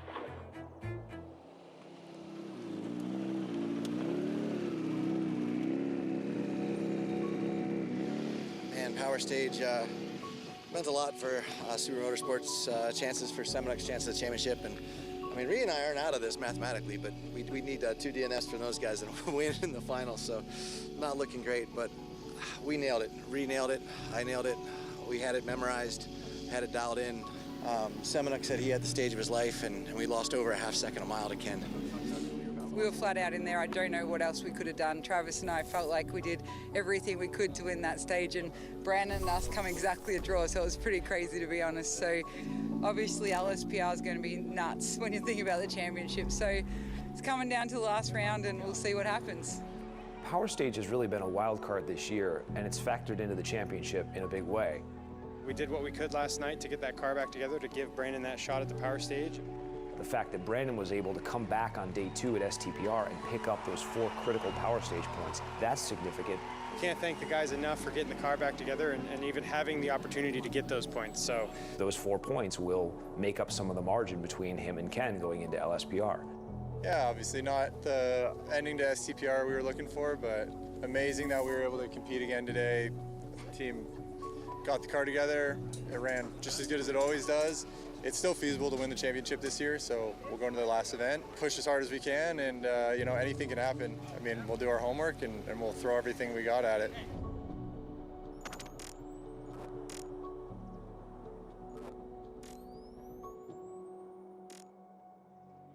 One. All right, delay is over. Yeah, just like that, and we're partying again. Yeah, exactly. So we're here just before the time control to enter into this stage where everything is live. So we want to get a couple of words with some of the drivers here. So, yeah, hang with us here as we wait for some of them to... I think we start right here. Yeah, we talk to Kevin Schmidt. What more appropriate vehicle than a second-gen RX-7? Kevin Schmidt. Buddy, how is the buzzing Mazda RX-7 doing this weekend? It's doing good. It's fresh motor. It's not quite as powerful as we intended, but Lord had its way and gave us rain and snow, so we're happy. So that was actually an advantage for you guys? For us it is. It lowers everyone else's top speed because we don't have any. So one last stage to go here. Yep. What do you think this one's going to be like? Well, we just took out an O2 sensor, so it's idling a little funny, so we're just going to try and nurse it, and hopefully we don't get stuck. Good luck. Thank you. Take care. All right, it's Kevin Schmidt.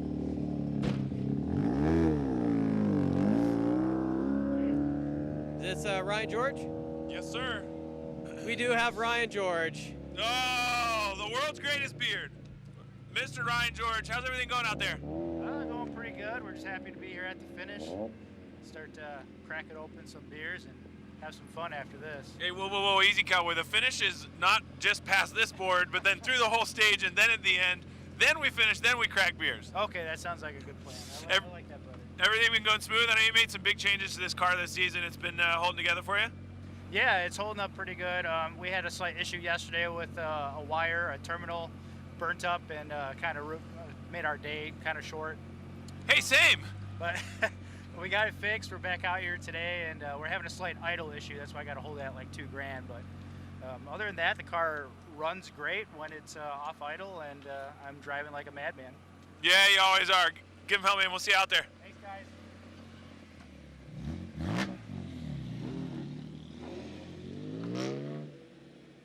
Aaron DeMaster, how you doing, bud? Pretty good. So this has been quite the eventful rally. How's it been for you guys?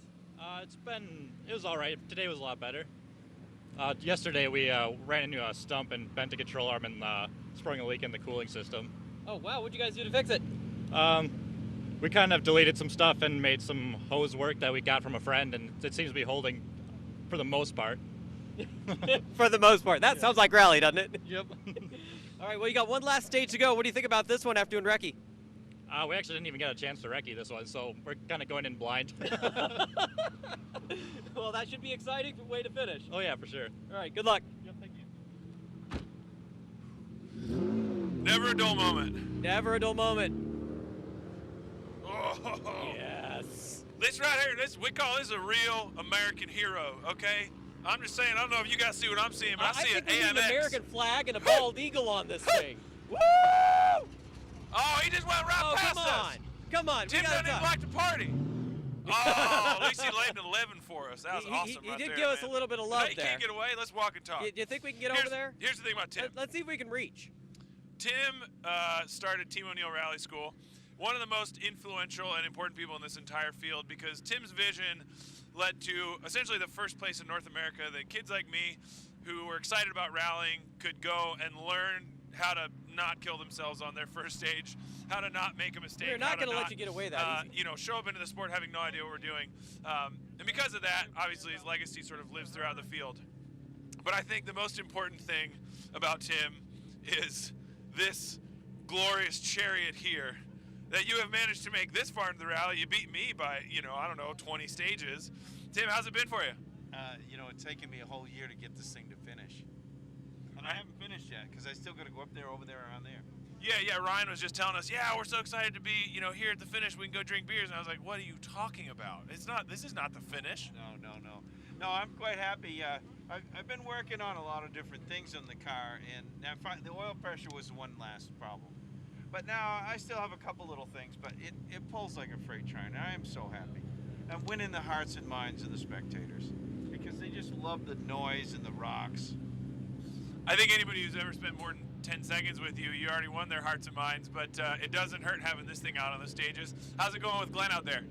Oh, he's great. He's excellent. This guy's into it. He wants to make it happen. He's kind of rough on me, though. He can hurt my feelings when he yells at me and tells me what to do, but I'm getting used to it. I like it. Yeah, you never been scared to have somebody tell you what to do. That's we've always bonded on that. You got to have an adult in the room to keep us from sinking the ship, right? Yeah, you got to stay humble too. And as soon as you start thinking you're pretty good, you get all bucky. It's just never a good idea. You're better off just kind of be humble and keep beating down. And now he says something, I kind of cower a little bit.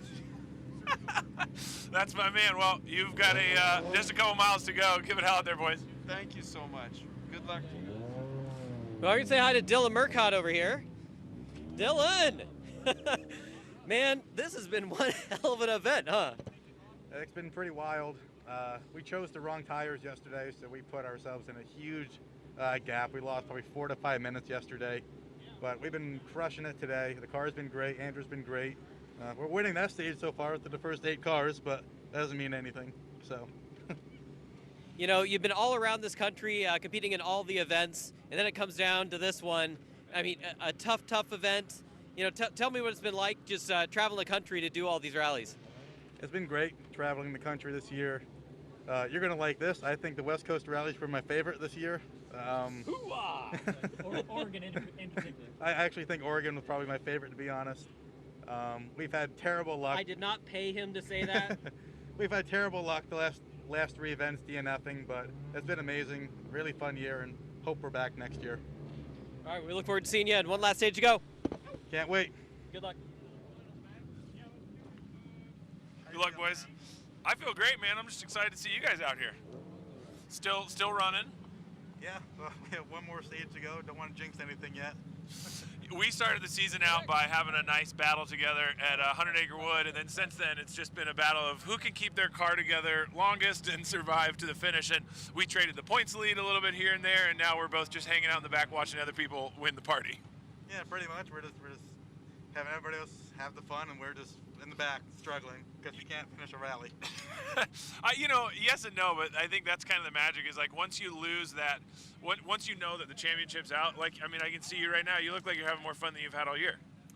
Today, absolutely having a lot of fun. The car has been spotless all year, or all day, unlike all year. I was not having fun yesterday. Yesterday was a struggle. Yeah. Well, yesterday was a struggle for a lot of people. Obviously, losing Al was brutal for all of us. I think, you know, that put a damper to the nth degree on everything. But to see everybody rebound and to know Al's press on regardless spirit was enormous, and everybody out here sort of celebrating Al's been pretty special. So I'm stoked to see you, man, and I'm glad you're bringing it home. Hope to see you next year, man. Yeah, count on it, boys. Cheers. Inside there, basically going up that ski hill where people are walking. Wagon life. There's a specific niche of people who are more stoked about this than anything else here because it's wagon life, dude. Yeah. How's the weekend been going for you guys? It's been going good. Going quite fast. We like that. No mishaps, but yeah. Well, you're here again. Like that's well, more than I can say, but more than most people can say. Getting through any rally is a big one, but this has been an especially intense one. What was the highlight for you guys? Being here, surviving. Surviving. And after a couple spins and an off. So. Couple spins and an off. Yeah, I feel that. There's a lot of people who were really bummed about Wildcat in trouble and Recce saying it was going to be super nasty and brutal. How'd that go for you guys? Went okay. We went slow. Yeah. But look, we got a cracked windscreen. Yeah. Our skid plates held on with ratchet straps and we like. took it easy on Wildcat, So. right? We love to hear it. Well, you guys made it this far. Yeah. Proud of you, boys. Yeah. Thanks. Finish it strong.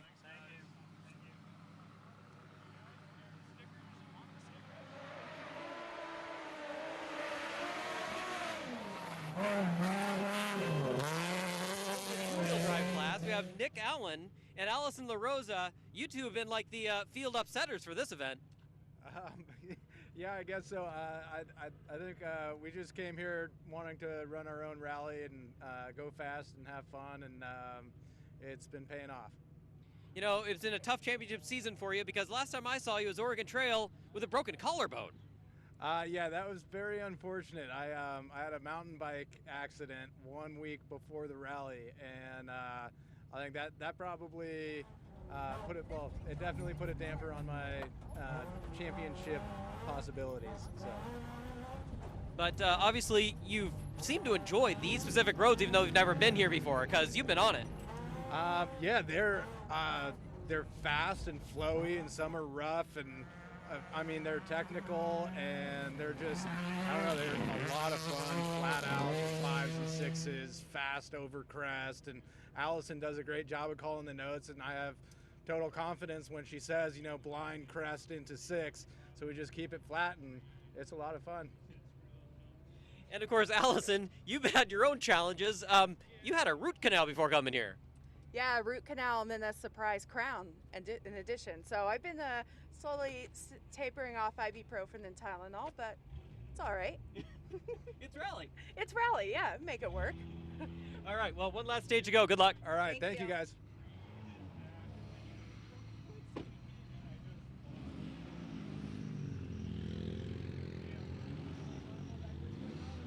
Let's get him allowed to queue up a bit. There we go. You can stay here if you want. I think there's time. We got Summit Punjabi here. Summit, how you doing, bud? Good, awesome. It's been amazing, and glad to have made it till here in one piece. It's been a challenging one, huh? Yeah, but it's been a great event. Slippery and sliding all the way. But did you have any moments yourself? I'm gonna have to take an inventory once I get back to the hotel room. It's not just one. Oh yeah. But yeah, it was scary at times, but the tires were. I would say the tires held up pretty well, so I think that saved us a couple of times. Well, one last stage to go in front of the fans. You gonna put on a show? Absolutely, you know me. I mean, whatever the spectators. Yeah, I mean, they come here all the way for fun. We come here all the way for fun. So let's all have fun together. So right, looking forward to it. Yep. That's a little note to Summit. Last time I remember seeing him was at STPR, just past the spectator stage on Asif. He slid into a bank right in front of him and DNF'd. So I hope he doesn't do that here. Well, we've got Lucy blocked.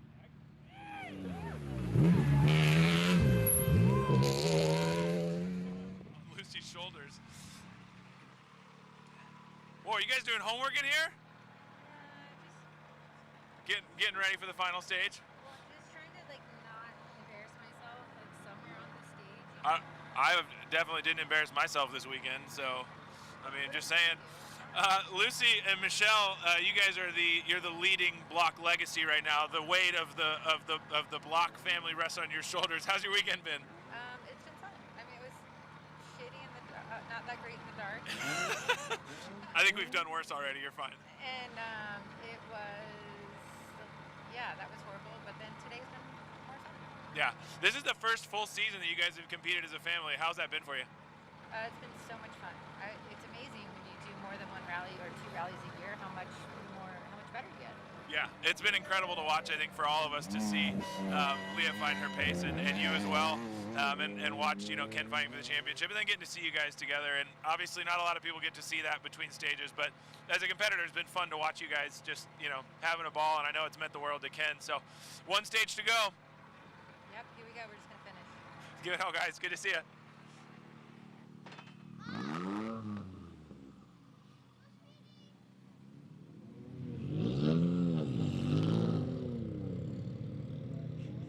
You gonna rest it just right there on top of your head? Yeah, best spot right now, so.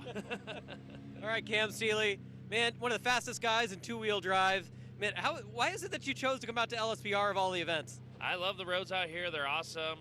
Weather didn't quite cooperate this last couple days, but it was still fun. We got a couple really good stages in. We were having trouble keeping the power on the ground, but like I said, it's a great rally. I love the stages. Great area, great people. It's fun coming up here and visiting the UP. Use a little bit of vacation as well? Oh yeah, of course. Love it. So one stage to go after a real challenging round. You made it to the end. What are you going to do on this one? You going to show off for the fans? Well, of course, that's what I have to do. I mean, I'm here. You can only win on the stupid specials. You can't lose anything. So it's all out, right? I'm totally with you on that, man. Do it for the fans. Of course, always. Thanks, Mike. Good luck. Thank you. So before we leave, I think this weekend has been a celebration of our friend Al, and I think AJ, your co-driver here, has easily my favorite, if not the best line possible by which to remember Al, which is, AJ, your last conversation with Al was the night before the rally, and he invited you out to come to the pre-rally party, and what did he tell you? I told him I had to get ready for the event. We had lots of video review and stage note review to do. And I could tell with the flat voice that he said, you know what, AJ, you were the worst Finn ever for not coming out to party before the event.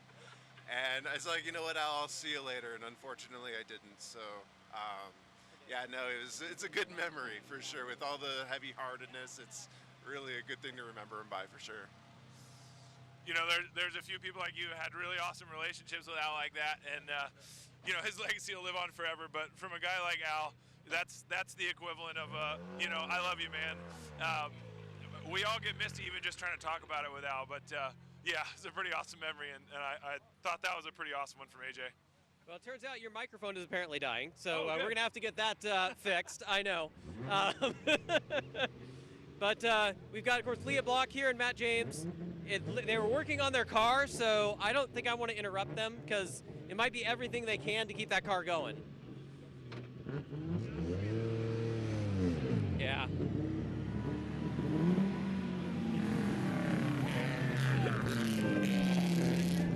Yeah. All right, tell us what's going on. You're revving it quite a bit. Yeah, we've got something going on with the intake with the throttle positioning valve thing. So when it starts, you need some gas. So it's not, something to fix when I get home. Other than that, we're having fun. We're last stage, we made it, so that's what counts. And hopefully, we'll see how that results go. So, all right, good luck. Thank you.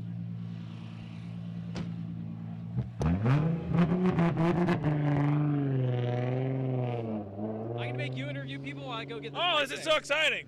All right, well, gentlemen, we're here with number 218. Boys, how's it going out there? 10 out of 10. 10 out of 10. Would do again? Oh, yeah, 100%. Okay, but does your co-driver agree? Oh, yeah, we're doing it again. I don't know. Are you paying him for that? What's really been happening in here? How many rocks have you hit? Every single one. Every single one. I don't think that's possible because when I did recce, there's about 42 billion of them. I know, and I've been swerving for every single one. Or I swerve away, but I hit the rock. So. It happens. You're into the final stage. We were just discussing your front left tires got a nice big bubble in it. What's your strategy here? His strategy is send it. Mine is take it nice and easy. We got a nice lead to put us in 3rd overall for the NA class, so we plan to keep that. I'll let you guys get to it. Good to see you, boys. Thanks. Good luck.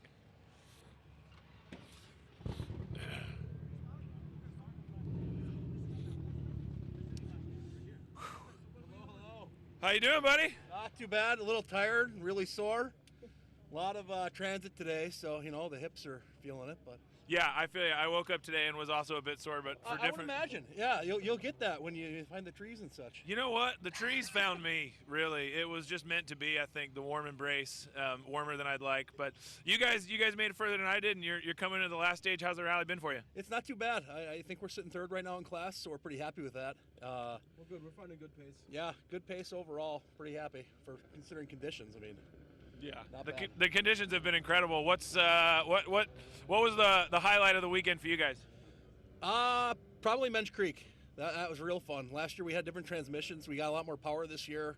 Could actually drift through everything, slide it out. It felt real good. So that felt like real rally. So. Awesome. Well, speaking of real rally, it's not over until it's over. So you got one more time control up there. We got a rough one ahead here. Nah, you'll be all right. You'll be all right. I believe in you. Good help, boys. Awesome. Thank you. My favorite thing as you go down the field is seeing where you've got people who, this is their life on the line. This is the most intense thing ever. This is a super serious thing. You got people who are just having the most fun of their lives. Obviously, everybody's having the time of their lives, but it's hard not to be emotionally invested. Every single person here. It's easy to look at the top teams, top 10 guys, and you can see the budget. You know how much time and energy and money they're spending. But then you come to these guys and you realize how much heart and soul and time and money and energy goes into getting every one of these cars to an event. I know how much effort it takes from my own experience, but everybody's life is different. Everybody's got a day job. They're all going through hell and high water to get here. I just, obviously I'm biased here because it's a Hawkeye Subaru with yellow headlights, but yeah, it's a ton of fun talking to all these guys. So who's next? This is Colin Schultz from Rally.Build. How's it going? Colin, how you doing, buddy? Oh, absolute blast. It's been exhausting, but it's such a relief getting all the way over here, so. Well, let's see here. You and your partner in crime, we had a little bit of a competition. Yeah. You're a novice.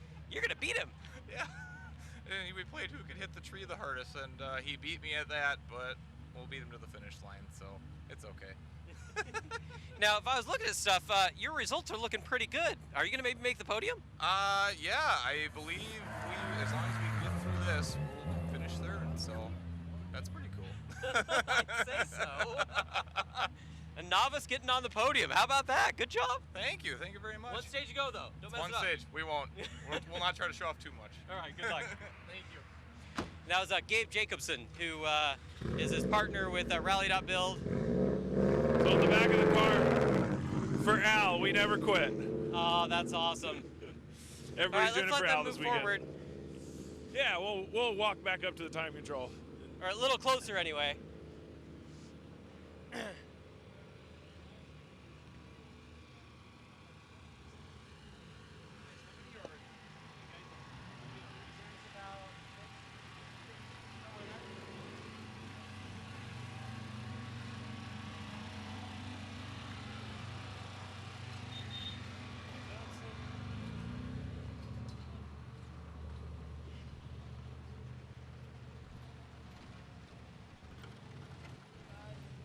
Roberto! Oh, we're going to have a word with that gentleman here.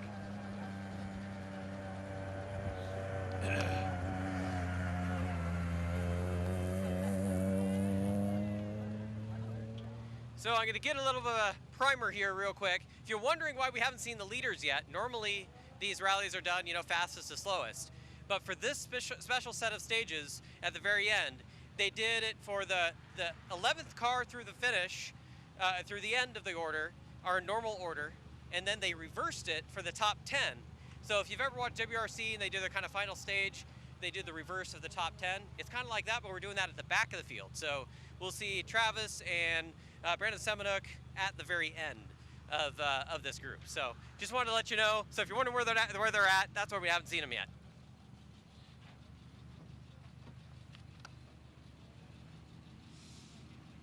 I'm here with one of my favorite vehicles and two of my favorite people in the world, except for that, Reto, we're cool, but I did steal your co-driver before this event.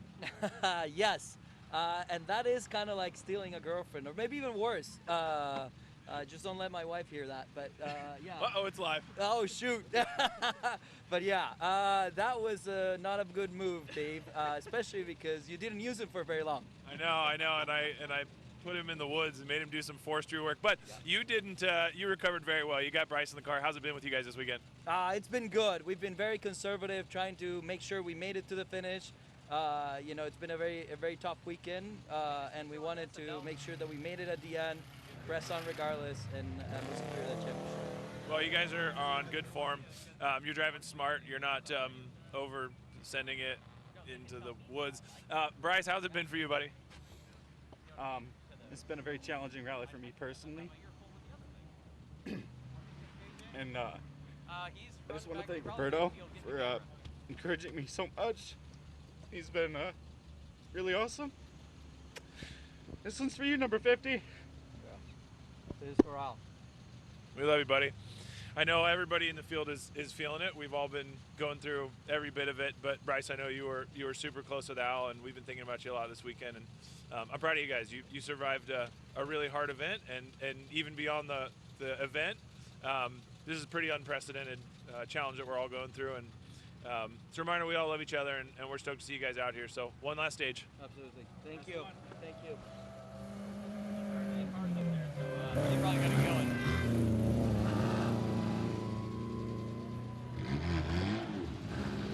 See here, no. We got time to talk to him or not? No. Yeah. Greg, they don't have any time left. We noticed that they're getting really close to their minute. So maybe we'll start with this one.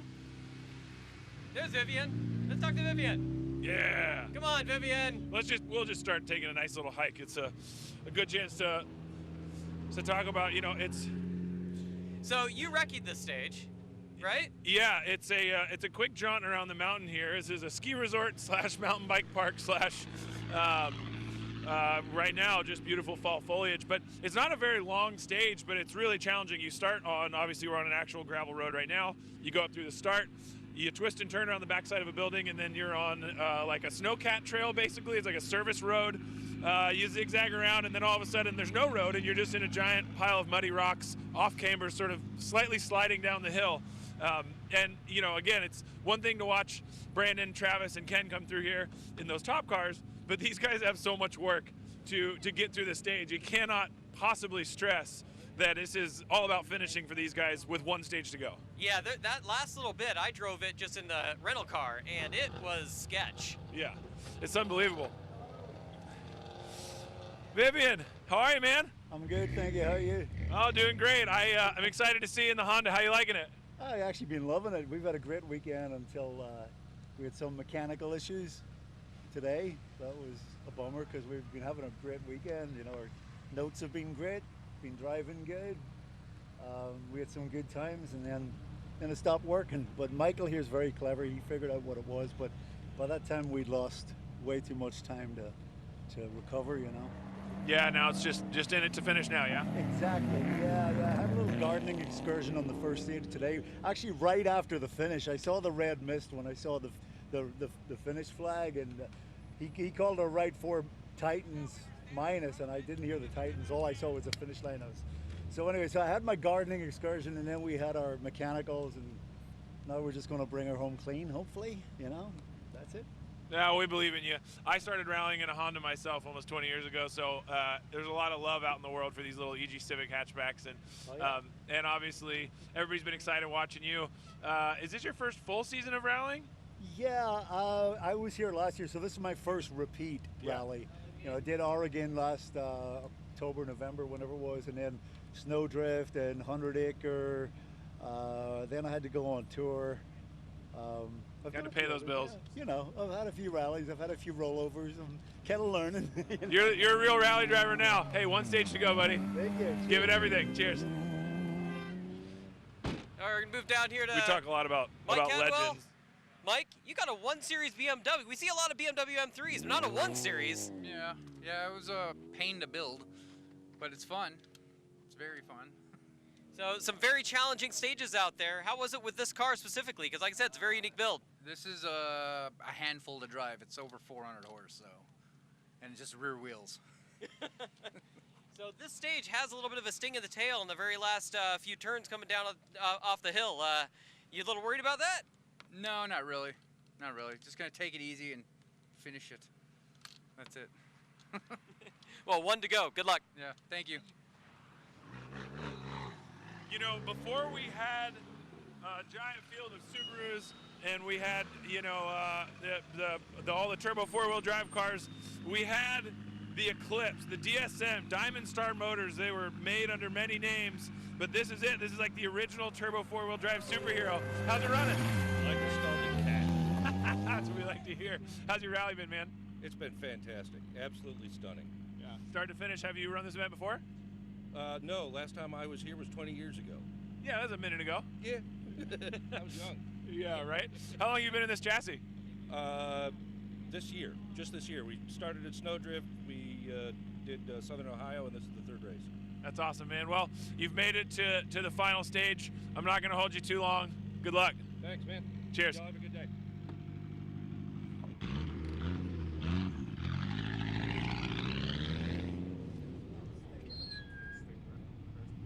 My favorite BRZ drivers. How you guys doing? Pretty damn good. So Santiago, Battle of the Iglesias, how's it been? I think, well, we had a clean sweep in class this morning with 4 stage wins. And then on the 5th stage today, we caught and passed Roberto. So we are now 2nd in National Limited. Oh my. I think I have successfully spoiled the National Cup. Oh no. I think they're going to be even on points, and I don't know what's going to happen. So do we maybe foresee you taking on National more?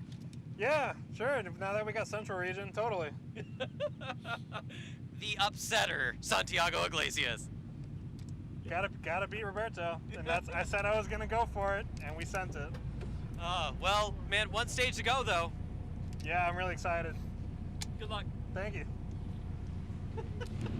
So we have the Brazilians here who I think one of my favorite things of the whole week was that we were on stage doing recce, and Yes. I'm thinking to myself, why is there a U-Haul van on stage box doing truck. A U-Haul box full truck. yeah, thank you. A U-Haul box truck, a full-on box truck doing recce.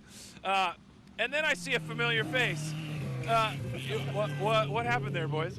Oh, we're doing some moving, and we heard about the rally and came over. We passed you on a section of a stage and went, where do those people think they're going? Do they know what's coming up? And then we saw you here doing recce, and we're like, apparently they do. We knew where we were going. So did your notes work out from the U-Haul box truck? That was the only option we had. Yeah, but notes have been good. You guys have made it this far. We made it so far, yeah. Awesome, guys. Well, 1 stage to go. We're excited to see you here. Good luck. Cheers. Good to see you guys. U-Haul box truck.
gentlemen, how's your weekend been? Oh, it was off to a little bit of a rough start with everything that went on, but we're pushing through and we're having a blast. This is our second LSPR. We live here in Marquette. We're Marquette locals, so it's a great time. It's good to be back here at the ski hill.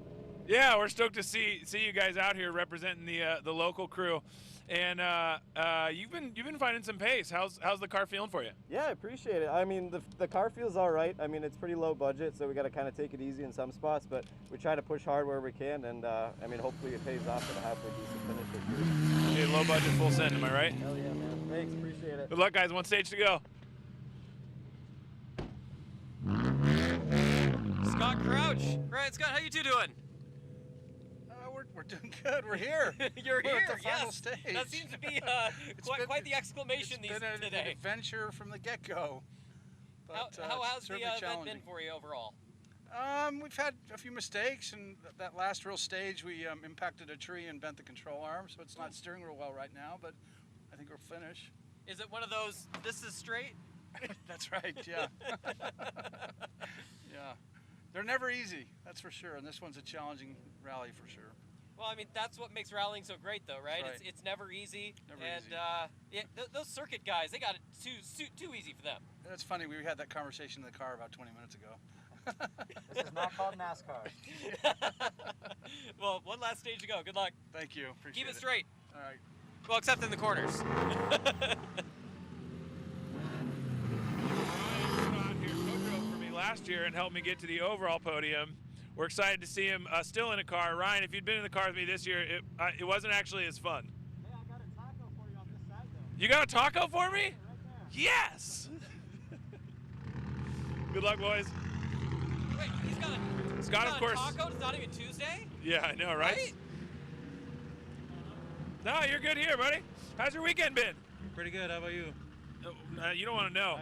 But it's good because I get to hang out with you guys now. But you've made it through. A lot of people were really worried about Wildcat and trouble. How'd it go for you guys? Yeah, we were kind of dreading it as well, but it was actually a lot better than we thought it was going to be. It was pretty fun. Good, good. I mean, they're all fun technically. It's just sometimes you have to slow down more than you'd like. But you guys made it this far. Any issues so far? No issues at all. It's good. Awesome. Well, one stage to go. Good luck, boys.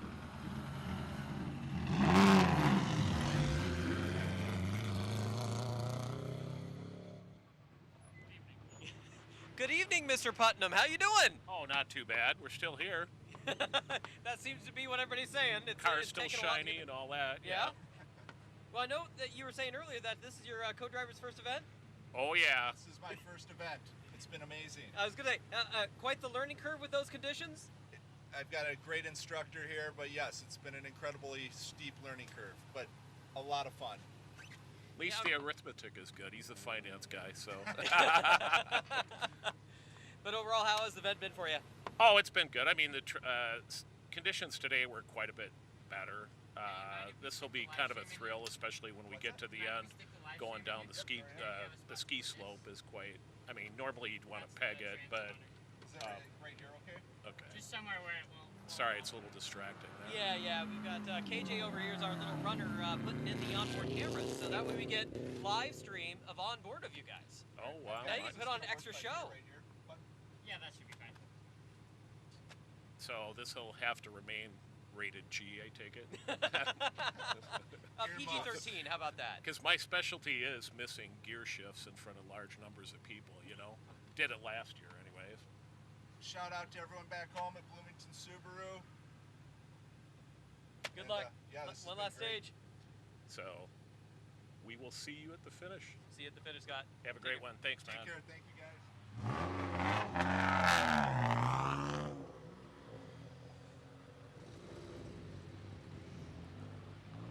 The others, they're running out of time. We're holding them up. We're just so chatty. I know, we're too chatty. Happens. They got to enter on their minute. We don't want to make them get a penalty. Yeah, that's fair. I mean, how often does your co-driver have to yell at you about, come on? Enough. Oh, we should talk to Mark Rokas. We gotta talk to Mark. Come on, stop. We gotta talk to Mark. Man, I almost couldn't see you there, Mark. The camouflage, dude. I was like, man, I just see lights. Snowdrift, there's no way to find us. We just sneak past everybody in Snowdrift. We can take corners, nobody knows. Woo! You just admitted, though, now there's gonna be a whole thing. We're gonna inquiries. Oh, it's gonna be paperwork. Tabitha's gonna have to do some paperwork. Tab, how's the weekend been? So much fun. Yeah? So much fun. How is it having to wrangle this guy in? A non-stop effort. Well, you guys are always a ton of fun to watch, more fun to hang out with and talk to as well. How's the rally been overall, though, for you? Really rough in some spots. A lot of it's been really fun. Of course, Mingy Creek is always incredible. But Trouble, the new stages, some of those were like bouncing off the roof. It's like, oh my. But hey, that's the way it goes. Hey, that's rally, as they say, right, bud? Right, easy with the hard. Well, I don't know what you're talking about. I resemble that remark. I don't want to talk about it. It's too soon. You got a yellow board, a red board, a little bit of a squiggle, wiggle, zigzag, and then you're back here to drink some beers? She tells me, and I just do it. I don't know. When she says we're ready to drink, we go drink. We love to hear it. One stage to go. Good luck, guys. Good luck, Mark. Oh, that was the best door closing strap I've seen yet. That dude is not a rookie. Not a rookie at all. Well, now we've run out of cars. We have run out of cars. I think we're getting down to that top 10. Ooh, the Spicy Boys. The Spicy Boys. Is that what we call the top 10 gang now? Spicy The Spice Boys? Boys? Yeah. Yeah. Ooh, Spice Boys? We have is the that Spice Girls, so why not the Spice Boys, right? Fair enough. Is that B-L-I-Z? Well, but we gotta be or? careful though, because Rhiannon's a co-driver girl. No, you're not wrong. She's not a girl. She's definitely a woman. She's very much a woman. Very much a woman. And she's got the results, and the championships to prove it. Exactly. And I guess Claudia's already got through, so she was the first of this group as a co-driver. Ooh, pops and bangs. That's to, exciting. Oregon. You can hear the spice of the forest. It's the sounds of rallying on Mount Marquette.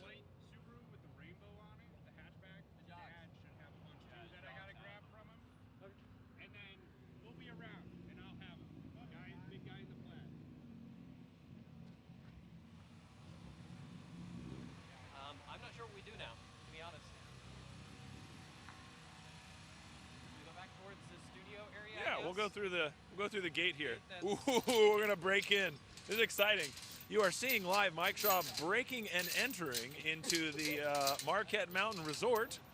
This is a first. Oh, he's gonna get a bungee to the eyeball. Oh, no. You're gonna see it here live, guys. It's gonna be a bungee to the eyeball. Whew!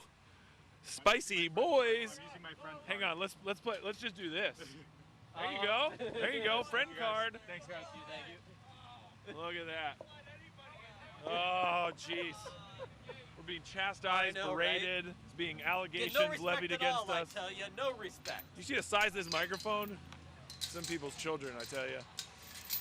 Now, this chairlift was actually built in 1963, but I have no idea. These are made up statistics. Look at that. Look at all these lovely people that we just spoke to who have now finished the rally. There's no greater sense of satisfaction than to park right there in Parc Fermé and hope that nobody protests you. That's the thing. A lot of people don't realize just how complicated the scoring is. I don't understand it. I just figure if I drive the fastest, I should win, right? Yeah, there's a lot that goes into it, and the folks in scoring are working really hard. As soon as they get those time cards, they got to check them out, because guess what? Your co-driver does a math error, and yeah, you're gonna have a bad time. You're gonna have a bad time. Yeah. So there's still a lot of old-fashioned methods used in stage rally. There's PEMDAS. That's right, there is PEMDAS. You gotta excuse your dear Aunt Sally. You get nowhere unless you carry the one. For sure. So obviously they get in here. This is what's called Parc Fermé. Now, fermé meaning that you're not allowed to. I don't speak that. I just know don't touch stuff. That's essentially it, basically. Parc Fermé versus a Parc Exposé and things like that. Parc Fermé, the cars are locked down. You can't touch them, basically, is what it means. And so if they need to do a tech inspection to see if you violated some rule or something like that, somebody does a protest, it's where you can after you get your time cards, you see your times, you can do inquiries Yeah, and all that stuff. But the cars are just locked down. They can't leave. You can't put them on your trailer and leave early. Yeah. They're firm made. Park for me is also referred to as impound, which is essentially, you park your car in there, it's impounded, you don't touch anything until the stewards review everything's final, they make sure they don't need to go through your car with a fine-tooth comb and figure out where you were cheating, and then you load it on the trailer, it goes home, sits in the garage for 3 months until the next rally, and then you touch it 2 weeks before you leave. 2 weeks before you leave, yeah. Maybe a week, but depends on who you're talking to. So you touch it, or your mechanic? Oh, I right? did that for a long time, and people were like, "Why have you been rallying for so long?" And I'm like, "Because I won't do it if I have to work on it. It's not that fun." But that's what. But honestly, that's what's so fun is you do have guys in the top 10, a lot of whom obviously are competing in teams where you've got crew, you've got mechanics, they've got cars, they fly in, the car's sitting there ready to go, and it's shiny. I first met Travis Pastrana at Pikes Peak, the Pikes Peak Hill Climb in 2005. I was there buying tires from John Buffum, who was basically babysitting Travis, and he's sitting on the curb eating Cheetos, and I was just like, oh, there's a guy, he's a rally guy. I don't know who he is. So I was like, hey, what's up, man? He gets up, he's like, oh, hey, man, what's going on? Hey, how are you? And I was like, oh, wait, weird energy, man, but okay, cool. And we chat for a minute, and I was like, hey, how's the car? And he's like, I don't know, I haven't seen it yet. And I was like, that was a weird answer. But it's because, obviously, guys in that position, they fly in, the car's ready. Yeah. A lot of these guys love wrenching on their own car. And obviously, there's still arrive and drive guys in the mix, meaning guys who rent the seat or they pay someone to prepare it. But these guys, so many of them, that's the highlight of their life is you come home from work, you go out in the garage with a beer, and you build your rally car. Yeah, and that's what makes the grassroots so great about this sport. And with our rule set that we have, you can build so many different types of so many different classes. And that's why you just see such a variety of different ones. You were talking earlier about the old Diamond Motorsports stuff, all the way to the Subarus that we see, a lot of NA four-wheel drive cars and naturally aspirated ones, turbo cars, Fords, Volvos as we're seeing coming down now. The real hero, the Adam old Brock. bricks. Yeah. So Adam in that Volvo there, one of the most awesome people in this championship. That dude travels around in a Sprinter van, and he builds roll cages all over the country. So you need a roll cage for your rally car, you call Adam. He rolls in with his dog, his van, he's got a bender, notcher, all that, and he just builds your roll cage in your car, in your own garage, and he's done it all over the country. I mean, when you've got a skill like that, might as well, bring it to the people, I guess. 100%. And one of the things Adam and I connected on, I think a lot of people who are wanting to get involved in rallying, there's a common sort of conversation, which is, do you just buy a used rally car that was already built by somebody like Adam, or do you build your own rally car? The advantages and disadvantages often come with, what are you into? What do you like doing? Are you a builder? Are you a tinkerer? Are you gonna really enjoy and love the process? A lot of people think they are, and then they get in the garage and they spend about an hour and they're like, oh, this is terrible. Or they love it and they they get stoked about it. But you start putting this stuff back together, and then the parts that are missing. Wait, why is there a couple car's extra done. Here's your seals leftover and bolts over here? Exactly. I think that's supposed to go in there. Yeah, potato, tomato, close enough. But it's a conversation I've had with some kids. Every rally I'll get somebody who says, oh, that's celebratory beeps. But you get people who say, hey, I'm super excited. I'm building a rally car, and then you say, what are you building? And they tell you, the piece of advice I like to give new rally drivers or people who want to build a car is, the car that you own is not necessarily the car you want to build as a rally car. If you look around, you'll notice there's a lot of common themes, because the Fiestas, the Subarus, those all have easy parts you can buy off the shelf. Yeah. So if you're at home and you're saying, oh, this looks so cool, I want to get involved, several ways you can do that. One, volunteer. There's events all over the country that could use your help. There is hundreds of people in the background running the radios, running the controls at the stages, who would love to show you the ropes and get you involved in rallying. Two, go see a rally school. But most importantly, just come out and be a part of it. All right, well, it looks like we've got the top 10 competitors are getting ready to start coming through. So, yes, the hot ones are going to be coming through here real spicy soon. boys. The spicy boys. And so I think we're going to cut for a little bit. We'll let you watch some of the onboards and drone shots and whatnot while we get ready for them to come through the stage.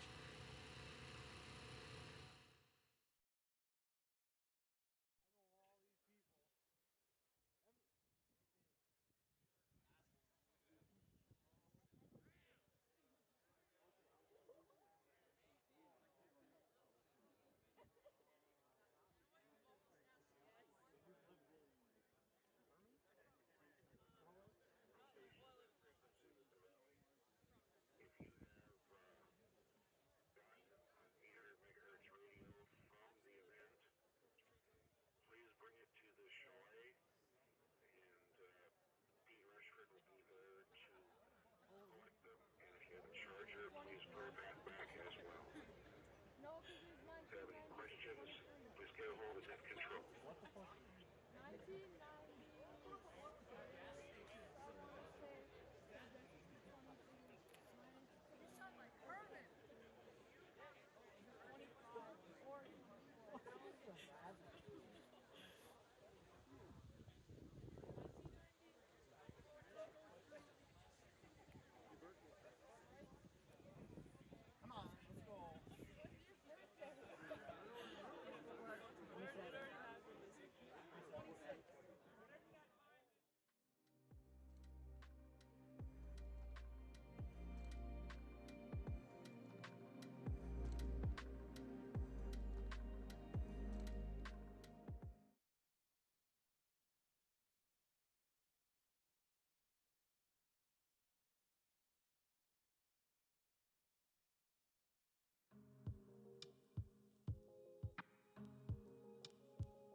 All right, well, we're taking just a little bit of break because we're waiting for the top cars, which can be in reverse order. We got a few more cars still coming through the stage as well. This is the cars in the park for May. We've got a couple of competitors that have already come out on top in their class, so we're going to try and get a little chat with them as we wait for the top guys to come through. So we'll be back in just a second.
Well, one thing that I noticed is, it's fading into darkness here because of the delays. Yep. And this is like the time of day where they always say, it's really risky looking out for deer. Yeah.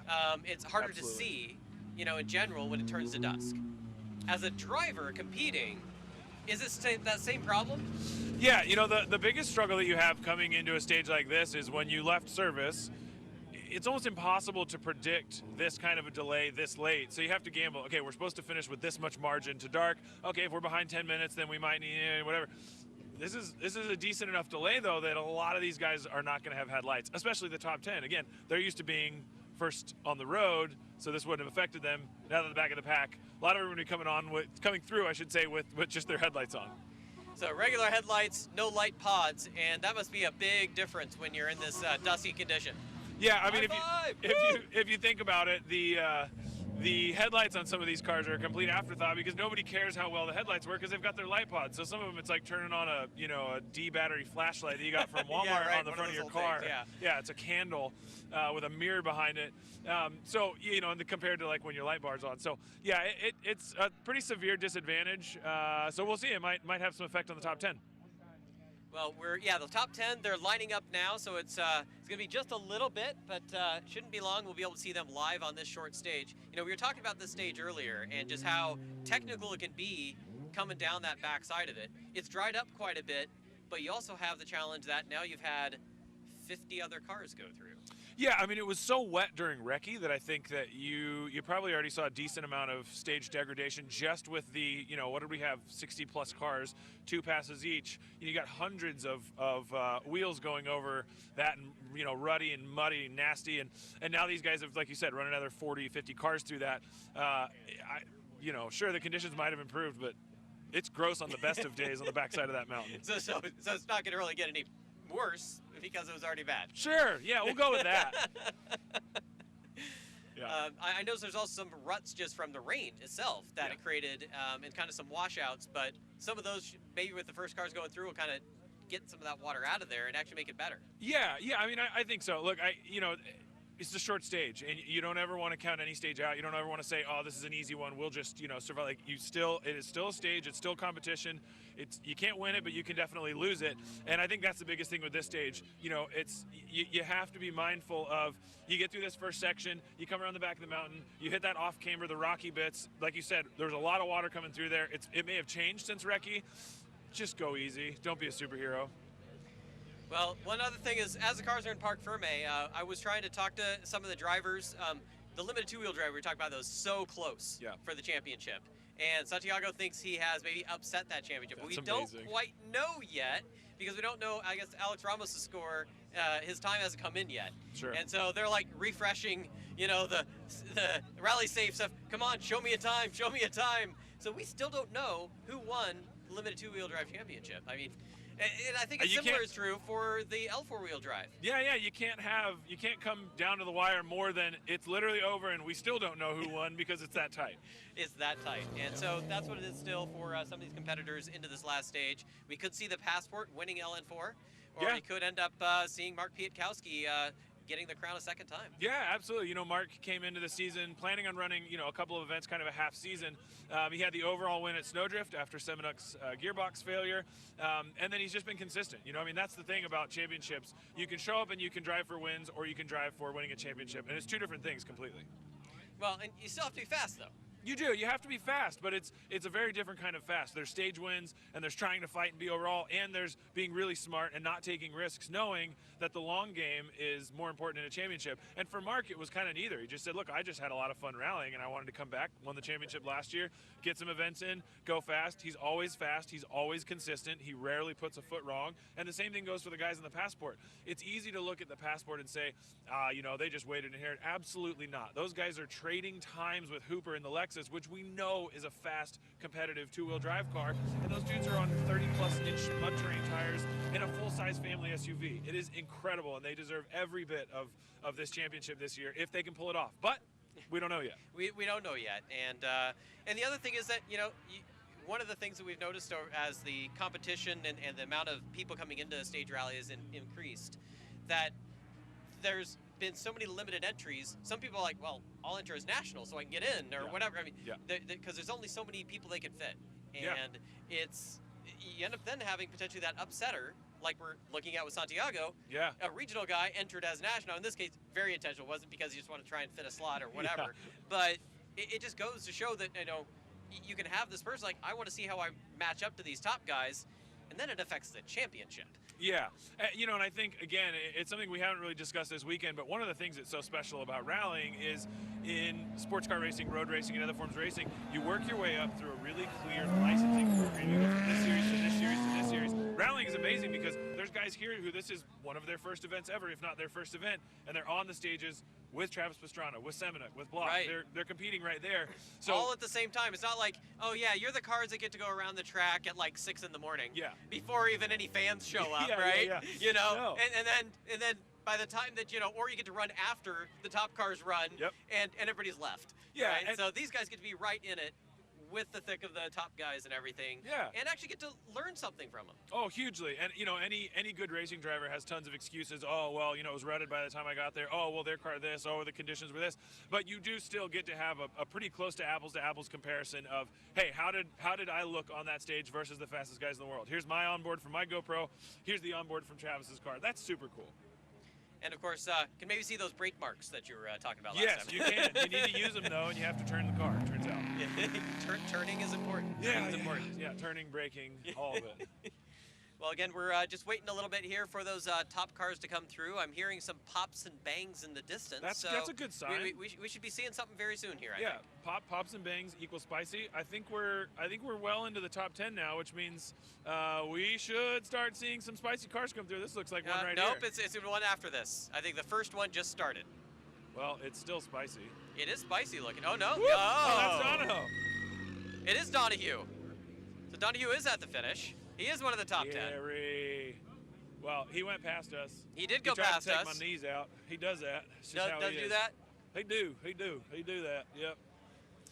He's had an eventful weekend.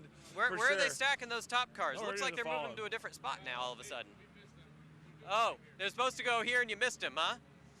I always miss Gary when I'm not with him. He's just that kind of guy. We'll have to catch Gary. Get him to walk back over this way. That was a coordination error. Yeah, well, it's our first rodeo. What do It you is. expect perfection? Gee, you've come to the wrong place. This is the ad-lib winging it special.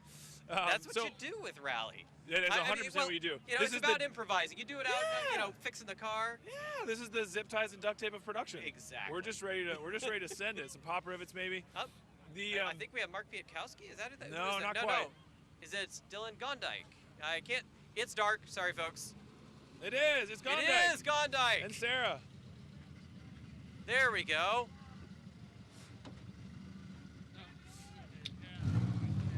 Oops. Hang on, Dylan. Oh, look at this. Look at this. Come around to this side. We made it. That was a hard weekend. Yeah. Yeah, there's a lot of love going around for our buddy. Yeah, so you check out our driver's side rear. We snapped a strut housing.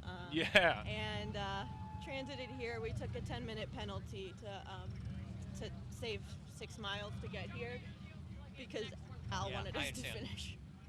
So You guys did it. We were top 10. We got there. Took that 10-minute penalty for Al. Last stage selfie time. That's for sure. Doing it for Al. Yeah, doing it for Al. We need to let them. You should have seen the tire on the other side. We'll look at it later. But they got to get parked first. Yeah. We'll talk when they get out of the Yeah. cars. That's the plan. So let's get It's them just too parked. much. Sarah was right in the middle of it there. She was. Wait, no, This one of is the top a, cars. Park over here. Oh, that's nice. Look at that that, is wheel. stanced. Look at that wheel. That is stanced.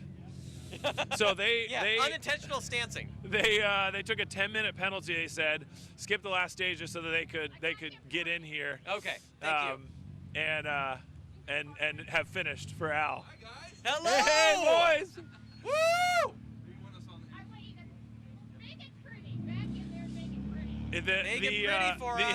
The instinct to come grab these guys is too strong. They're all so excited coming right off the stage and wanting to talk about their rally. There are a few feelings on planet Earth that are more intense than finishing a rally, and I know for honestly, everybody here, regardless of their relationship with Al, Yeah, emotions are running high for everybody, especially when a rally runs late. You run into the dark, it's cold, you just want to be done, and you finally cross the line. All right, they're starting to get him parked now. Look at this. Oh, look at that. Look at the car. emotions in there. This sounds like a couple of potential champions, the way you guys are celebrating there. I think the math is in your favor, my friend. Oh, man. I'm speechless right now. We're so excited. Today was awesome. The stages were great. And to cap it off here in front of all the fans is, I mean, I don't know what to say. I had such a blast. Yeah, I mean, the car, the reliability, I gotta right? I'm so proud of you, man. Oh, man. You guys That was always awesome. bring it. It's awesome. Yeah, like I said, I don't know much what else to say other than, like, we've worked all season to stay consistent and to build our pace. And we've really leaned into it, especially in the last couple events. And, you know, hard work paid off. The results show. Yeah, well, it takes more than one. It takes more than one. This is a team sport. Absolutely. We got Jay Sharps here. I'm so proud Jay, of our team buddy. right now. Oh, man. Speechless, too. I don't even know what to say. The stages were awesome. Chris drove his butt off, and just very proud to be here, to be in the talks with, you know, Texas Dave and all the other great competitors in our class. Just wonderful. Wonderful. You're pretty elated. I love it. Yeah, it's great. I mean, we've been working so hard this season to get here. Our goal was to just be on the podium, and we came out on top. So we can't talk more about the reliability of a Honda. Man, great. Congratulations, Thanks, guys. Mike. Good job, This boys. is awesome. Good job, boys. Ivo Dragunov. There he is. Good to see you, man. Thank you. Good to see you at the end as well. I didn't think we would survive this one. Yeah, tell us about how this rally's been for you, man. It's been busy trying to survive, trying to stay on the road and keep it together, you know, especially this last stage caught me off guard a little bit. I know it was rough, but the size of the ruts were enormous, so I'm glad that I finished. Now, if I remember correctly, you were at the top of the regionals. Did you end up winning regional? I believe so, but I haven't seen the official results, so maybe. Crossing fingers. Yes, fingers crossed. Yep. Well, what a good drive, especially in these conditions. You got to be just so happy, man. Yeah, absolutely. We love that we're able to finish and keep the car together in one piece. Some of those rocks were ridiculous today, so we had to dodge our way through them. But we'll thank Travis Pastrana for digging them out for us. Well, you got to do it to him on this stage. I know, we kind of did, so payback. Congratulations. Thank you, appreciate you. That's Ivo Dragunov. We're going to see if we can talk to Mark here. He's getting out of the car. Slowly but surely. Slowly. Not with that jumping up and down spirit we saw from Chris in the passport, but man, what a tough event. Yeah, it was a tough event. You had to have a lot go your way to win this one. Yeah, it was a mathematical chance, and actually it started to look more and more likely. But Tim and Ivo did a great job. We got second not by lack of effort. We really pushed on the power stage. Tim beat us on the power stage by a couple of seconds, and that was ultimately what decided the championship. So, like I said, not for lack of effort. I'm happy I went here. Car is a champ, and we'll be back for more. All right, well, we'll see you again soon. Awesome, thank you. All right, we're going to go to an onboard with Brandon Semenuk.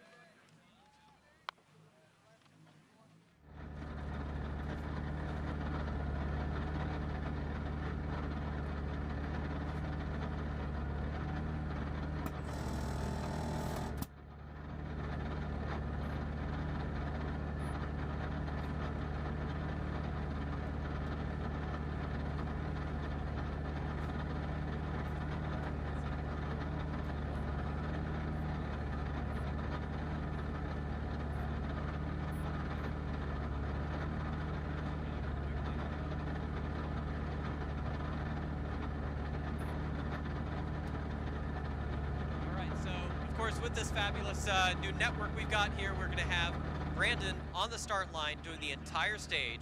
He's your new 2022 ARA champion as soon as he crosses that last time control. But we want to go on board with them, see him and Keaton Williams come across that finish. So here they are on board right now.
Brandon's finished the stage. He's getting that by ear now.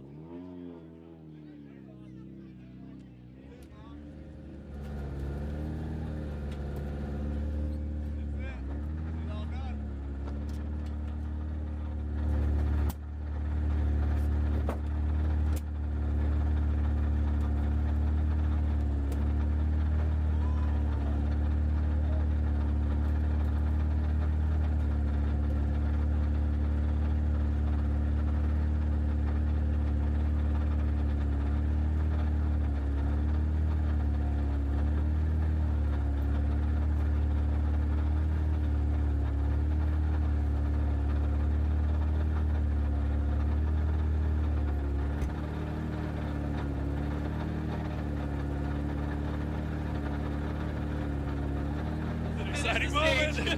We've been like not saying it all day. I know, right? It's like, don't do it, don't do it, don't crash, don't crash, don't crash. Oh, it's incredible. It's incredible. Don't do it, Dave. Too Sorry. soon, I know, bro. man. I know. So bad. So bad. No, honestly, you know, if I had the day that he's had, I would be as excited as he's going to be, and everybody is here for him. I mean, this has been an incredible display from him all season. The maturity, I mean, just showing he has pushed this team so far. He has leveled up so far. Unbelievable to stand here today. Yeah. And this is, you know, it's just proof that he's been putting in the work, not just this year or the past couple of seasons, but he's been putting in the work for 7-8 years to get to this point. And this has always been his hope and his goal is to be at this level. You know, and he's just been consistently building up on that. He's been changing his notes, you know, learning how the different drives out, getting into this car, which is a little bit different than maybe some of the others he's driven, especially with the power and, you know, and how it handles. And yeah, just a couple of seasons, champion. Yeah, and I mean, again, like we said earlier, like what's so special about this season is Ken and Hoonigan brought the Hyundai World Rally car here, and basically told Subaru, if you want to play ball, you need to up your game. And they did. These guys all season long have been pushing the level of that car that they've been developing for a long time to new heights, and we watched that gap close. And again, Brandon's been tidy, smooth, consistent. He's been smart, and he has driven like a champion. He has driven 100% like a champion. You know, there's been mistakes along the way. That's part of the growth process. But you know, you don't know where that limit is until you cross it. Absolutely, a few times sometimes. But you know, I think for Brandon, it's he's taken the risks where he had to take the risks, where he really felt like he had to push. And again, like that's rally, as we say 400,000 times a day at every event, right? Exactly. But it's true. It is. That's part of the sport, is finding the limit, pushing it. And there he's finally on his way. They must have stopped and partied outside the car for a little bit there. I don't know. I think they had their private moment before we were all right. here.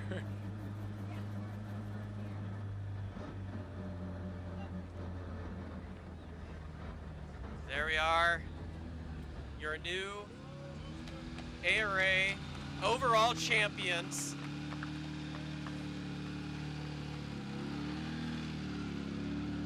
She's just trying to help them park. We'll let them get in their spot.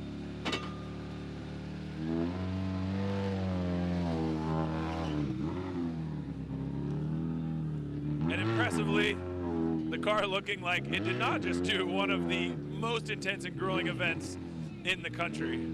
Just kept it tidy all weekend, did what it needed to do, stayed smart.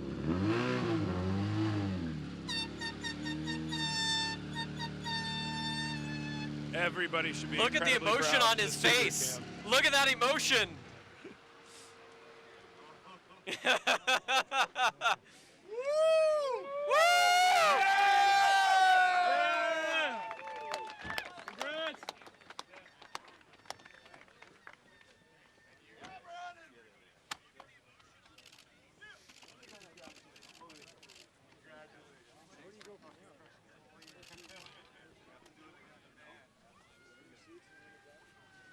Find the rest of the team.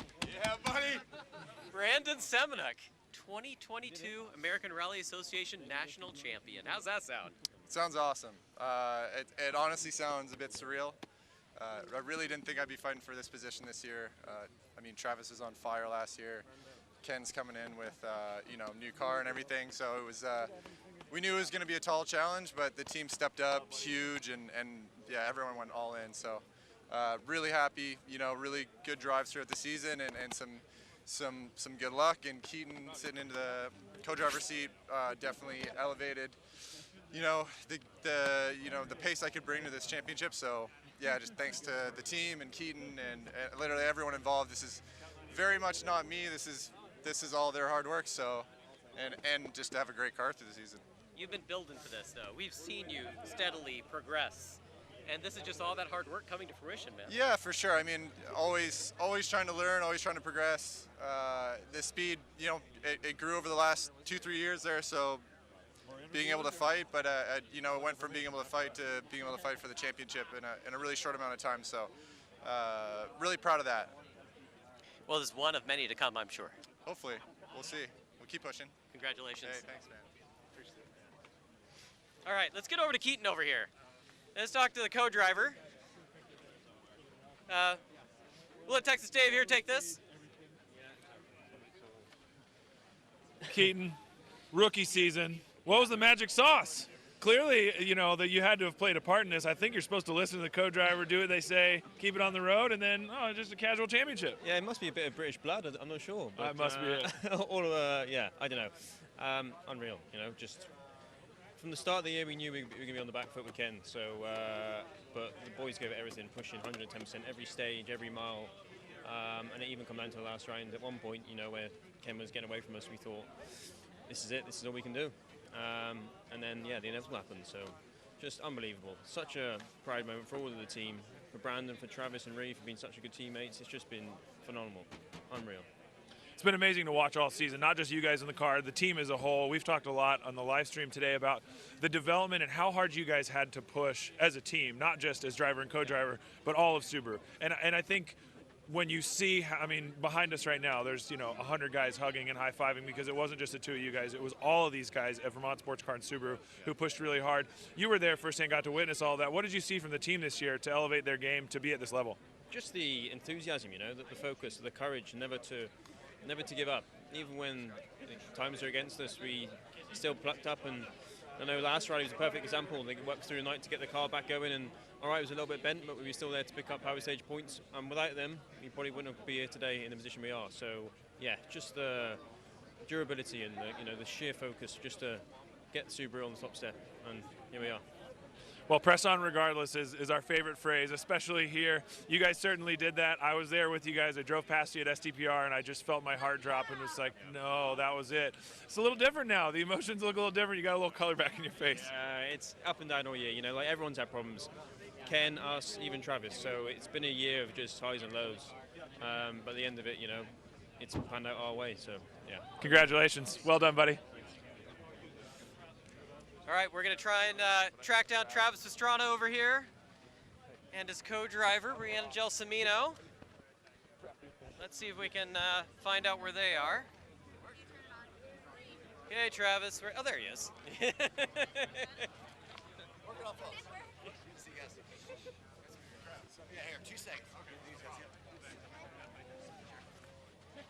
Well, Travis, the championship's over.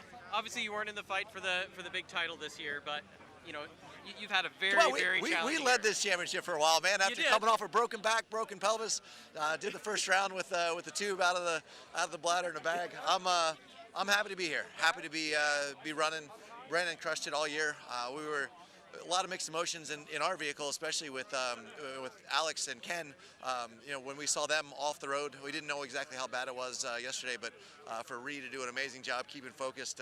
And you guys almost went off the road in that spot. We almost went straight, almost landed right on where Block's car was. It was diabolical out there last night, but that's why we rally. It's so much fun, so much can happen, and I'm just super proud of Brandon. He's come so far, and he's been rallying for a long time, but when he had the opportunity to jump in the Subaru, he's done amazing. He's I said coming in this year, he was probably the best driver, and he's proved it right now.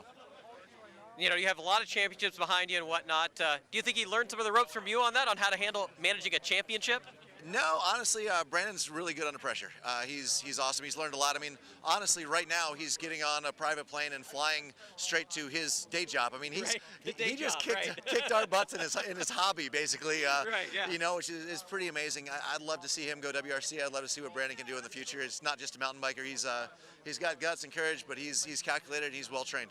I mean, he does a lot of homework, I guess, I should say. Well, I think I actually even taught you, now that you got Rhiannon next to you and whatnot, you've been doing a ton of homework. Yeah, I mean, that's at the end of the day, there's a lot of great drivers out there, and the hardest part is to make sure you don't make any mistakes. If you ever drop 10 seconds on a stage where it used to be, give up 10, 20 seconds here and there, everyone's getting faster, everyone's getting better. And with the GoPros that we have in the vehicles, we're able to do so much homework, so much studying as soon as they release what the roads are going to be. And Brandon's the best at that. So we spend a lot of time, but at the end of the day, it's so much fun. It's amazing. All the fans coming out. It was snowing yesterday, and everyone's riding up on dirt bikes and everything. I love the UP. It's great. Well, congratulations. Second for this event. Still a good season overall for you and the team. Always working hard, and you bring it. Yeah, it was. It was definitely. It was a tough year. We had a lot of, when last year when everything seemed to go our way. This year it seemed to go the opposite, but definitely wasn't on pace for most of it, but it was fun, and this is a good challenge, and I can't wait for next year. We look forward to seeing you. Thanks, guys. All right, let's catch up to Rhiannon. Where's Rhiannon at? Rhiannon Gelsomino. Where is she hiding? Well, we can switch over to, we already talked to him. Let's talk to Tom. Well, we got the Black Rifle Club. The Black Rifle Club over here. You and I started the season saying, I'm going to go for the limited championship. You're like, I'm going to defend my championship. And then here comes this guy who talks funny, and he's the only one who won a championship. Young Tom Williams, you've done a fantastic job all season. Not just your driving, but you've been amazing to watch. Just developing across the board and learning how to speak proper. It's been amazing.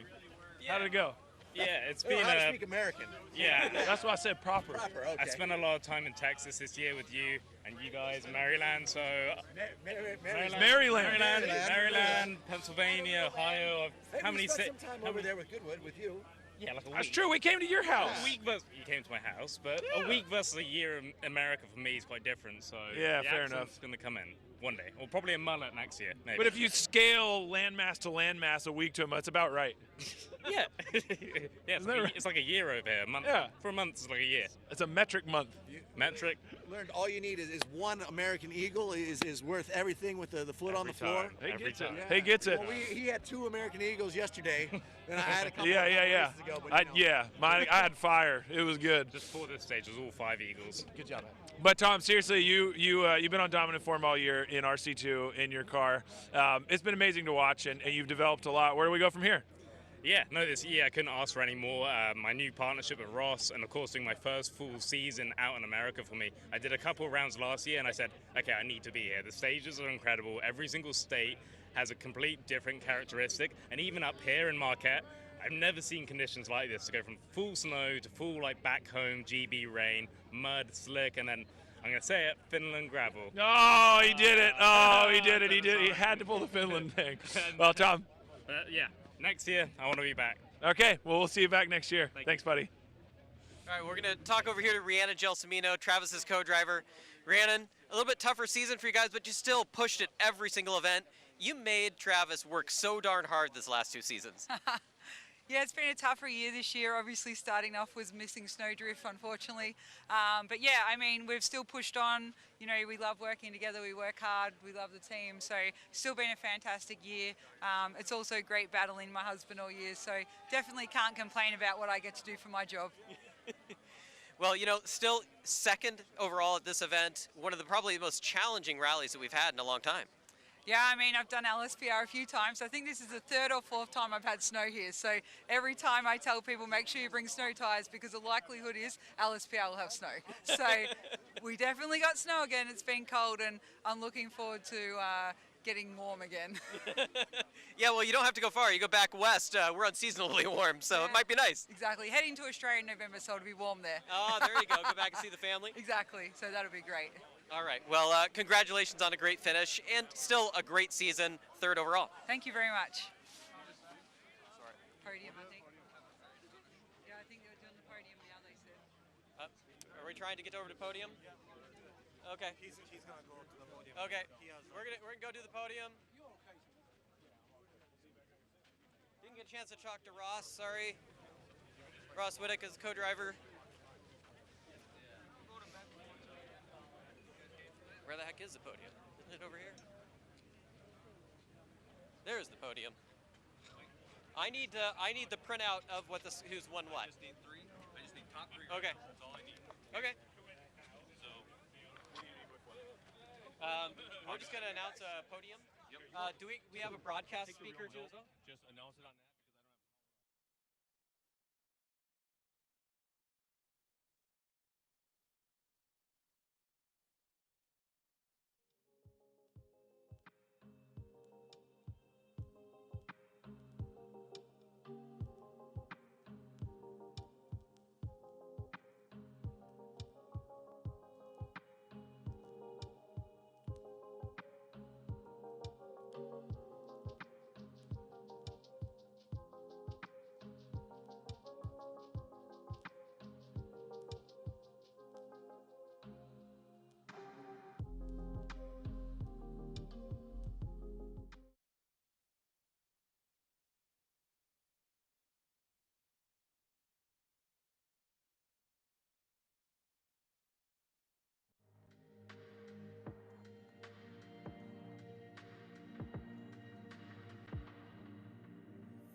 podium for the 2022 Lake Superior Performance Rally presented by Cooper Tires.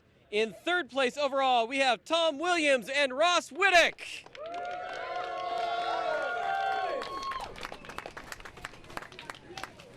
In second place overall, we have Travis Pastrana and Rhiannon Gelsomino.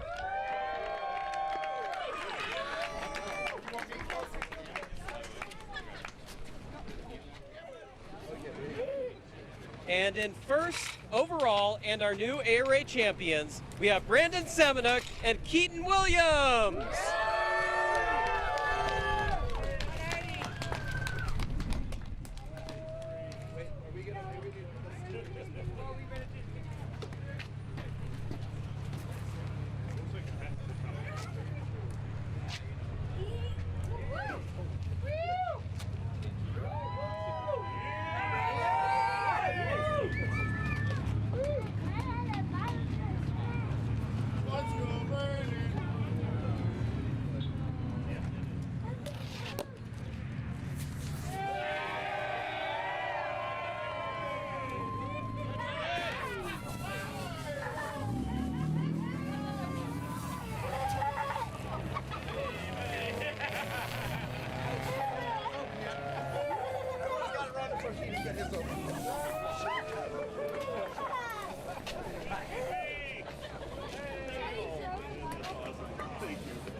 Let's go, Brandon.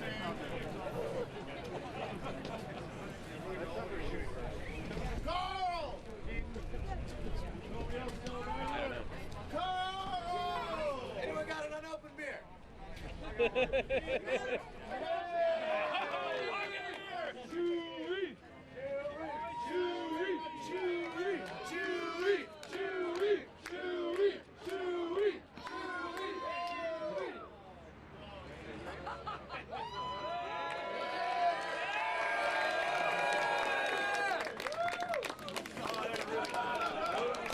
That takes a disgusting commitment.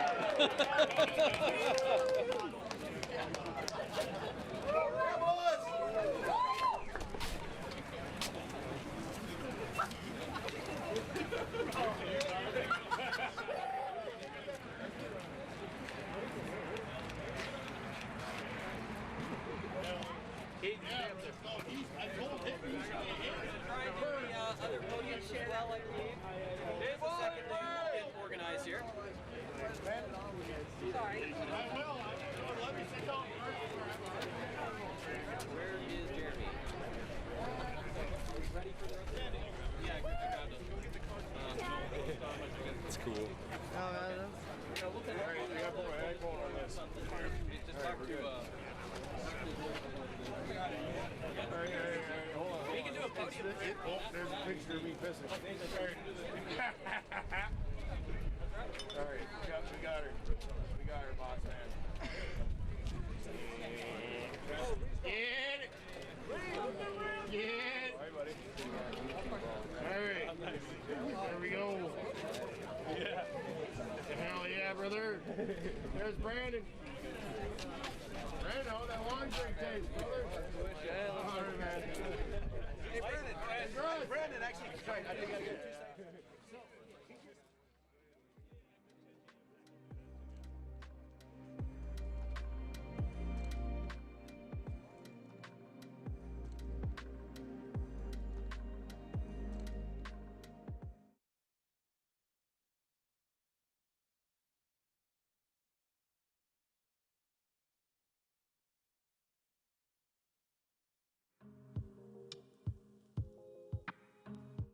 And our winners in the RC2 class, again, Ross Whittick and Tom Williams.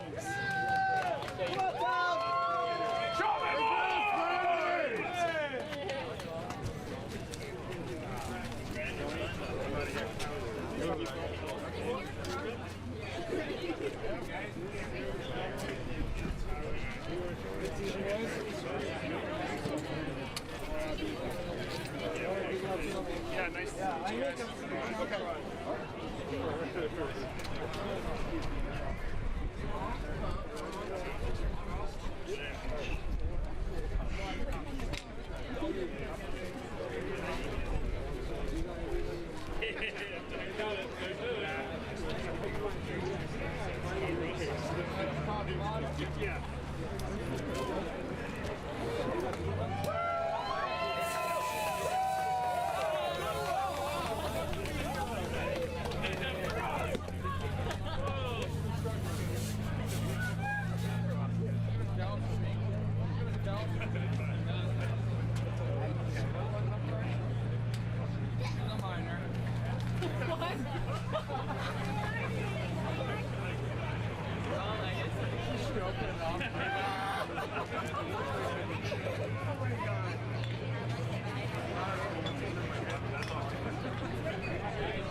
Hey, I think you're supposed to be over there, buddy. In the LS4 combined class, Tim Whitteridge and Ryan Dunham.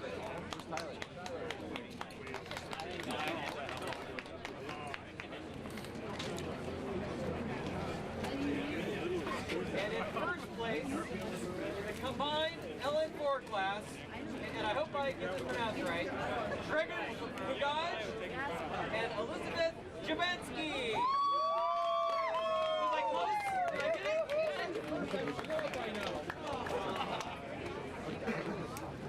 All right, we'll be singing Tim Whitteridge. Tim!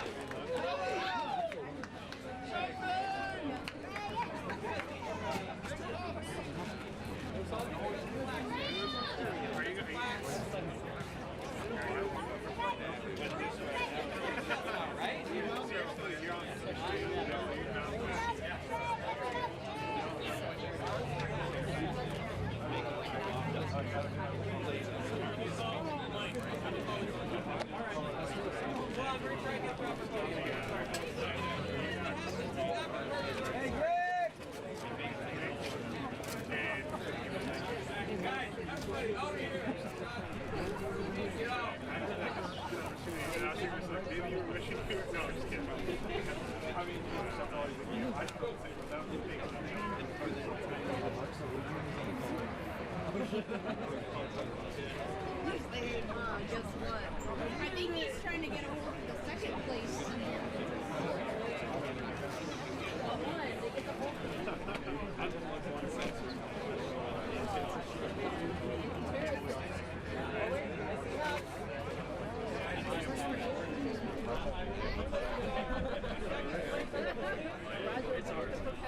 Wrong guys.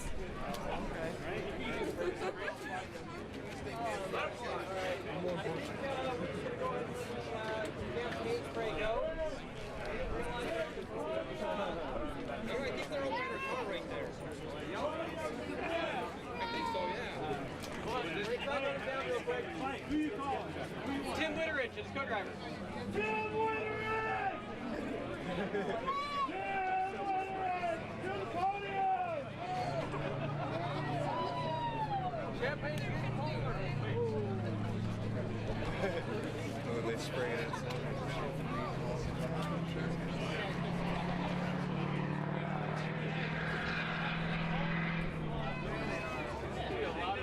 There we go. And finally, Tim and Ryan. To the podium.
Ready, go!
And Allison LaRosa.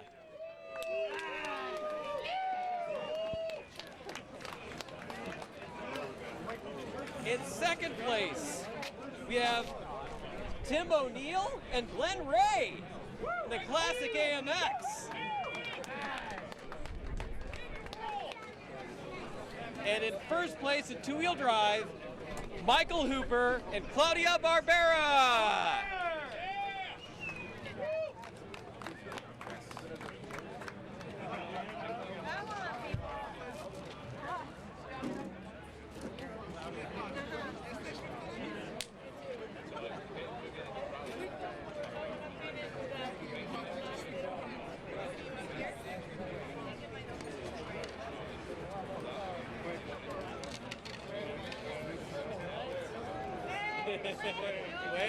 Wait. We don't want any premature. Nobody's premature. We don't do that. I'm going to use you as a human being. Shake it! Would you like Let's hear it for our two-wheel drive podium.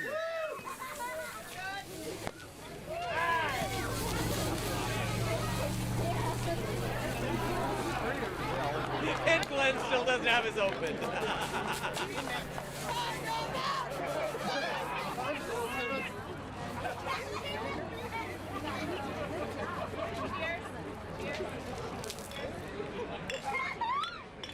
Okay. covers our national podium. We do have regionals coming soon. We'll take a little break while we get that figured out.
I can't. What? Yeah, I was gonna get Dave to wrap it up with me.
All right, well, that's been one hell of a Lake Superior Performance Rally.